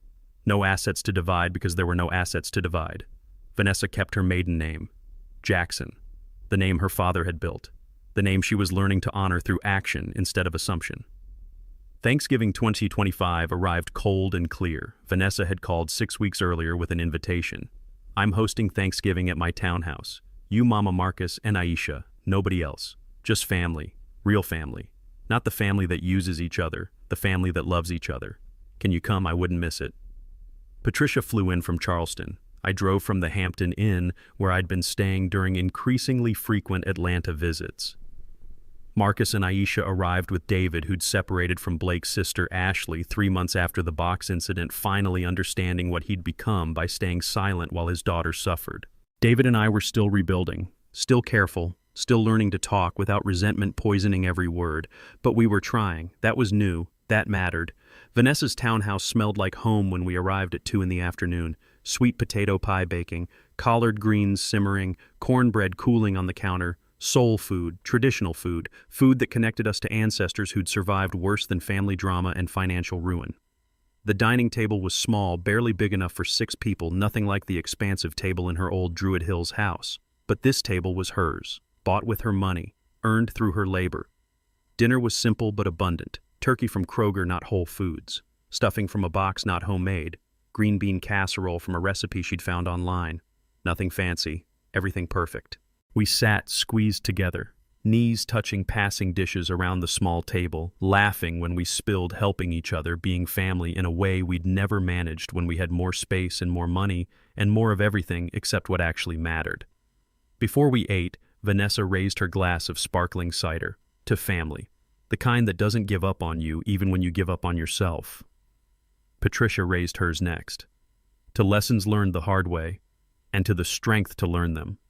I raised mine last, to starting over, at any age, in any circumstance. It's never too late to become who you were meant to be. Marcus, now 11, looked at me with wide eyes. Grandpa, is it true you used to sleep in a car lot when you started your business? The table went quiet. Vanessa watched me carefully, curious how I'd tell this story to her children. Sure did, buddy. 1975. Banks wouldn't give black men business loans back then. So I slept in that first lot for 6 months with nothing but a dream, a guard dog named Duke, and your great-grandmother's prayers. Were you scared, terrified, but more scared of giving up, more scared of letting fear win, more scared of not trying than of failing? Aisha, 9, now turned to Vanessa. Mommy, why do you still work at Waffle House? You have a real job now. Vanessa smiled, setting down her fork, choosing her words carefully. Because everything worth having is worth working for. Because Waffle House reminds me that money isn't what makes you valuable. Your work makes you valuable. Your effort. Your character. Those $3 tips from tired nurses at 3 in the morning taught me more about life than $1,000 shopping trips ever did. But don't you want to be rich again? Marcus asked innocently. I am rich, baby. Vanessa gestured around her modest townhouse. I have a home I earned, a job I love, a family that loves me back. That's richer than I've ever been. David spoke for the first time, his voice quiet. Vanessa, I'm sorry for everything, for not protecting you from Blake, for not teaching you what Dad tried to teach me, for failing you as a father. Vanessa reached across the table, took his hand. You didn't fail me, Daddy. You loved me the best way you knew how. We all did. We just had to learn better ways. After dinner, Marcus and Aisha colored at Vanessa's coffee table while the adults cleaned up in her small kitchen. Patricia washed. Vanessa dried. I put away. David wrapped leftovers. Domestic. Simple. Real. I watched my family work together. Watched my daughter teach her children about gratitude and effort. Watched my ex-wife hum old hymns while washing dishes. Watched my son try to rebuild what he'd helped break. This was wealth. Not the houses or cars or bank accounts. This. Connection. Presence. People showing up for each other without transaction, without agenda, without keeping score. We gathered in the living room after cleanup. Vanessa had no television, just conversation and presence and being together. Marcus showed me his school project.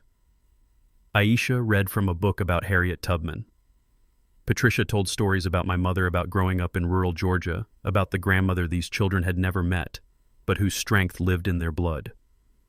At 7 o'clock, Vanessa had to leave for Waffle House. She'd kept her weekend shift even though her teaching salary was enough now. Kept it because it grounded her. Kept it because the work mattered. Kept it because she'd promised herself 6 months and it had become 18 months and she wasn't ready to let go. She changed into her work uniform, in her bedroom emerged wearing the simple black pants and company shirt, her name tag pinned carefully, her hair pulled back. She hugged everyone goodbye, saved me for last. Daddy, she whispered, holding on longer than necessary. Thank you. For everything. For the hard things. For the painful things. For loving me enough to let me fall and trusting me enough to believe I'd learn to fly. Thank you, baby girl, for coming back. For doing the work, for becoming who you were always meant to be under all that privilege and protection. She pulled back, looked at me directly. I need to tell you something. Something I should have said months ago.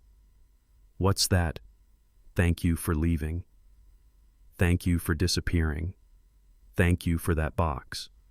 Thank you for the worst day of my life that became the first day of my real life. Thank you for loving me enough to hurt me. That's the truest love I've ever known. I couldn't speak, just nodded, just held her. Just felt grateful beyond words that my daughter had survived, had learned, had become. She drove away to Waffle House. We cleaned up her townhouse, washing dishes and folding blankets and turning off lights. Marcus and Aisha fell asleep on her couch, exhausted from food and family and the kind of Thanksgiving that creates memories instead of just consuming them. Patricia and I stood in Vanessa's small kitchen looking around at what our daughter had built. Did we do the right thing? Patricia asked again the same question she'd asked 15 months ago. This time I had an answer. Yes. It nearly killed us both, nearly destroyed her. But yes, we did the only thing that could save her. We let her save herself. Patricia nodded, wiped her eyes, smiled through tears. I'm proud of her. Finally, after all these years, I'm actually proud. Me too. Not proud of what we gave her. Proud of what she built after we stopped giving. David emerged from the living room where he'd been watching his sleeping children. Dad, can we talk? Really talk. Not the careful conversations we've been having. Real talk. We sat at Vanessa's small table. Patricia excused herself to the porch, giving us space. I failed everyone, David said. Failed Vanessa by not standing up to Blake. Failed you by not having your back. Failed my kids by showing them it was okay to use family. I've been in therapy for 6 months trying to understand how I became that person. You became that person because it was easier than being uncomfortable. Because watching Vanessa suffer would have required you to act. Acting would have meant confronting your wife. Confronting your wife would have meant risking your comfort. So you chose comfort over courage. I'm choosing different now, David's voice broke. Ashley and I are divorced. I'm rebuilding my relationship with my kids. I'm working on being the son you deserved and the father Vanessa needed. I know it's late. I know I can't undo the damage. But I'm trying. Trying is enough. Trying is where everything starts. Can you forgive me? I already have. Now you need to forgive yourself. That's harder. But that's where real change happens. We hugged. Awkward. Emotional. Real. Father and son. Both flawed. Both trying. Both worthy of second chances. At 10:30, we loaded sleeping children into David's car. Hugged goodbye. Promised to do this again at Christmas. Meant it. Patricia and I stood in Vanessa's driveway looking at her modest townhouse, her earned home, her real beginning. You staying in Atlanta? Patricia asked. For a while. Costa Rica is home now. But Atlanta is where my daughter is, where my grandchildren are, where my family is rebuilding. I'll split time. 6 months there, 6 months here. Best of both worlds. I'll do the same. Charleston is boring anyway. Rather watch Vanessa teach than watch retirees play shuffleboard. We laughed, drove our separate directions, both grateful, both changed, both understanding that the worst thing we'd ever done to our daughter was also the best thing, the most painful gift, the cruelest kindness, the love that looked like abandonment but was actually salvation. I drove back to my Hampton Inn through Atlanta traffic past my dealerships where Jake was building something better than I'd ever built, past my empty house where Mrs. Anderson maintained memories I wasn't ready to reclaim, past the city that had raised me and broken me and taught me and freed me. My phone buzzed at 11:15. Text from Vanessa. Made it to Waffle House. Thanksgiving rush is crazy, but I'm grateful for the chaos, for the work, for the life I'm building one shift at a time. Love you, Daddy. For real this time. Not the transactional love, the real kind. The kind that survives hard truths and harder lessons. Thank you for teaching me what love actually means. I pulled over to respond properly. Love you too, baby girl. Proud of you.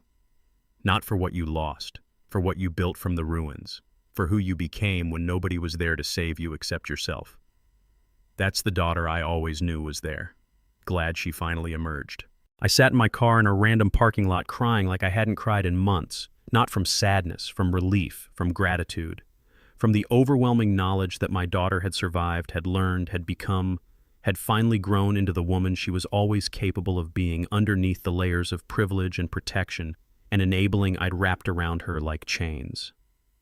The hardest thing I ever did wasn't building a business in racist Atlanta. It was walking away from my daughter when she needed me most. But she didn't need me. She needed consequences. She needed reality. She needed to discover that she was strong enough to survive without my checkbook cushioning every fall. And she had. God, she had. I drove to my hotel, slept better than I'd slept in years, woke up grateful, for loss that taught gain, for cruelty that taught kindness, for abandonment that taught presence, for the worst decision I'd ever made that turned out to be the best decision I'd never known I needed to make. My daughter was free, and in freeing her, I'd freed us both. This story isn't about money. It never was. It's about respect, dignity, and the dangerous line between love and enabling that destroys families from the inside out. Lawrence Jackson built a fortune over 46 years, rising from sleeping in a car lot with a guard dog to owning 3 dealerships across Atlanta. He did it in a city and era that didn't want black men to succeed, that made him prove his worth 1,000 times over, that taught him the value of every dollar through struggle and sacrifice. Then he gave it all to his daughter. Not gradually, not with conditions, not with lessons attached, just gave it. $1,470,000 over 8 years. Wedding, house, cars, failed businesses, credit cards, vacations. Everything she wanted whenever she wanted it because he loved her and didn't want her to struggle like he had. He thought he was loving her. He was actually crippling her. That's the first lesson. Generational wealth without generational wisdom is just delayed poverty. Money doesn't teach character. Struggle teaches character. Work teaches character. Consequences teach character. Lawrence gave Vanessa everything except the one thing she actually needed: the opportunity to fail, learn, and build herself.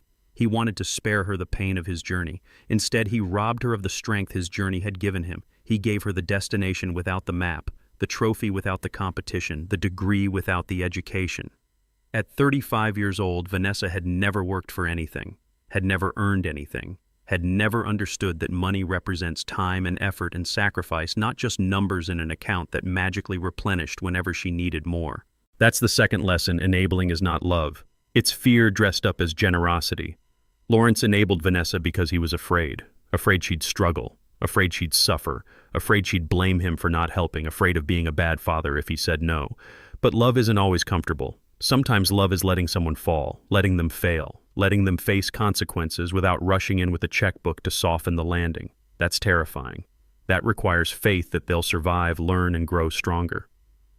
Lawrence finally found that faith. It nearly destroyed him, but it saved his daughter. The third lesson is about community and memory. The black community in Atlanta remembered Lawrence Jackson, remembered how he gave jobs when others wouldn't, remembered how he showed up for fundraisers and scholarships and community events, remembered how he built something from nothing and helped others do the same.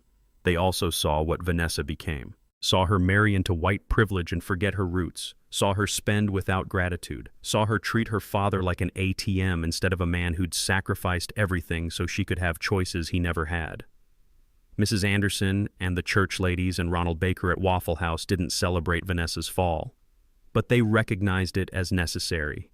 Recognized that sometimes the community has to step back and let someone hit bottom before they can climb back up. Recognized that protecting someone from consequences isn't protection at all.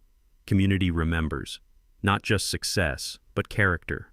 Not just wealth, but integrity. Vanessa lost her status overnight, but she could rebuild her character through honest work, through showing up, through proving she'd learned. The community watched, waited, and when she proved herself, they welcomed her back. The fourth lesson is about race and class intersecting in painful ways. Blake Morrison represented everything dangerous about marrying outside your community without maintaining your values.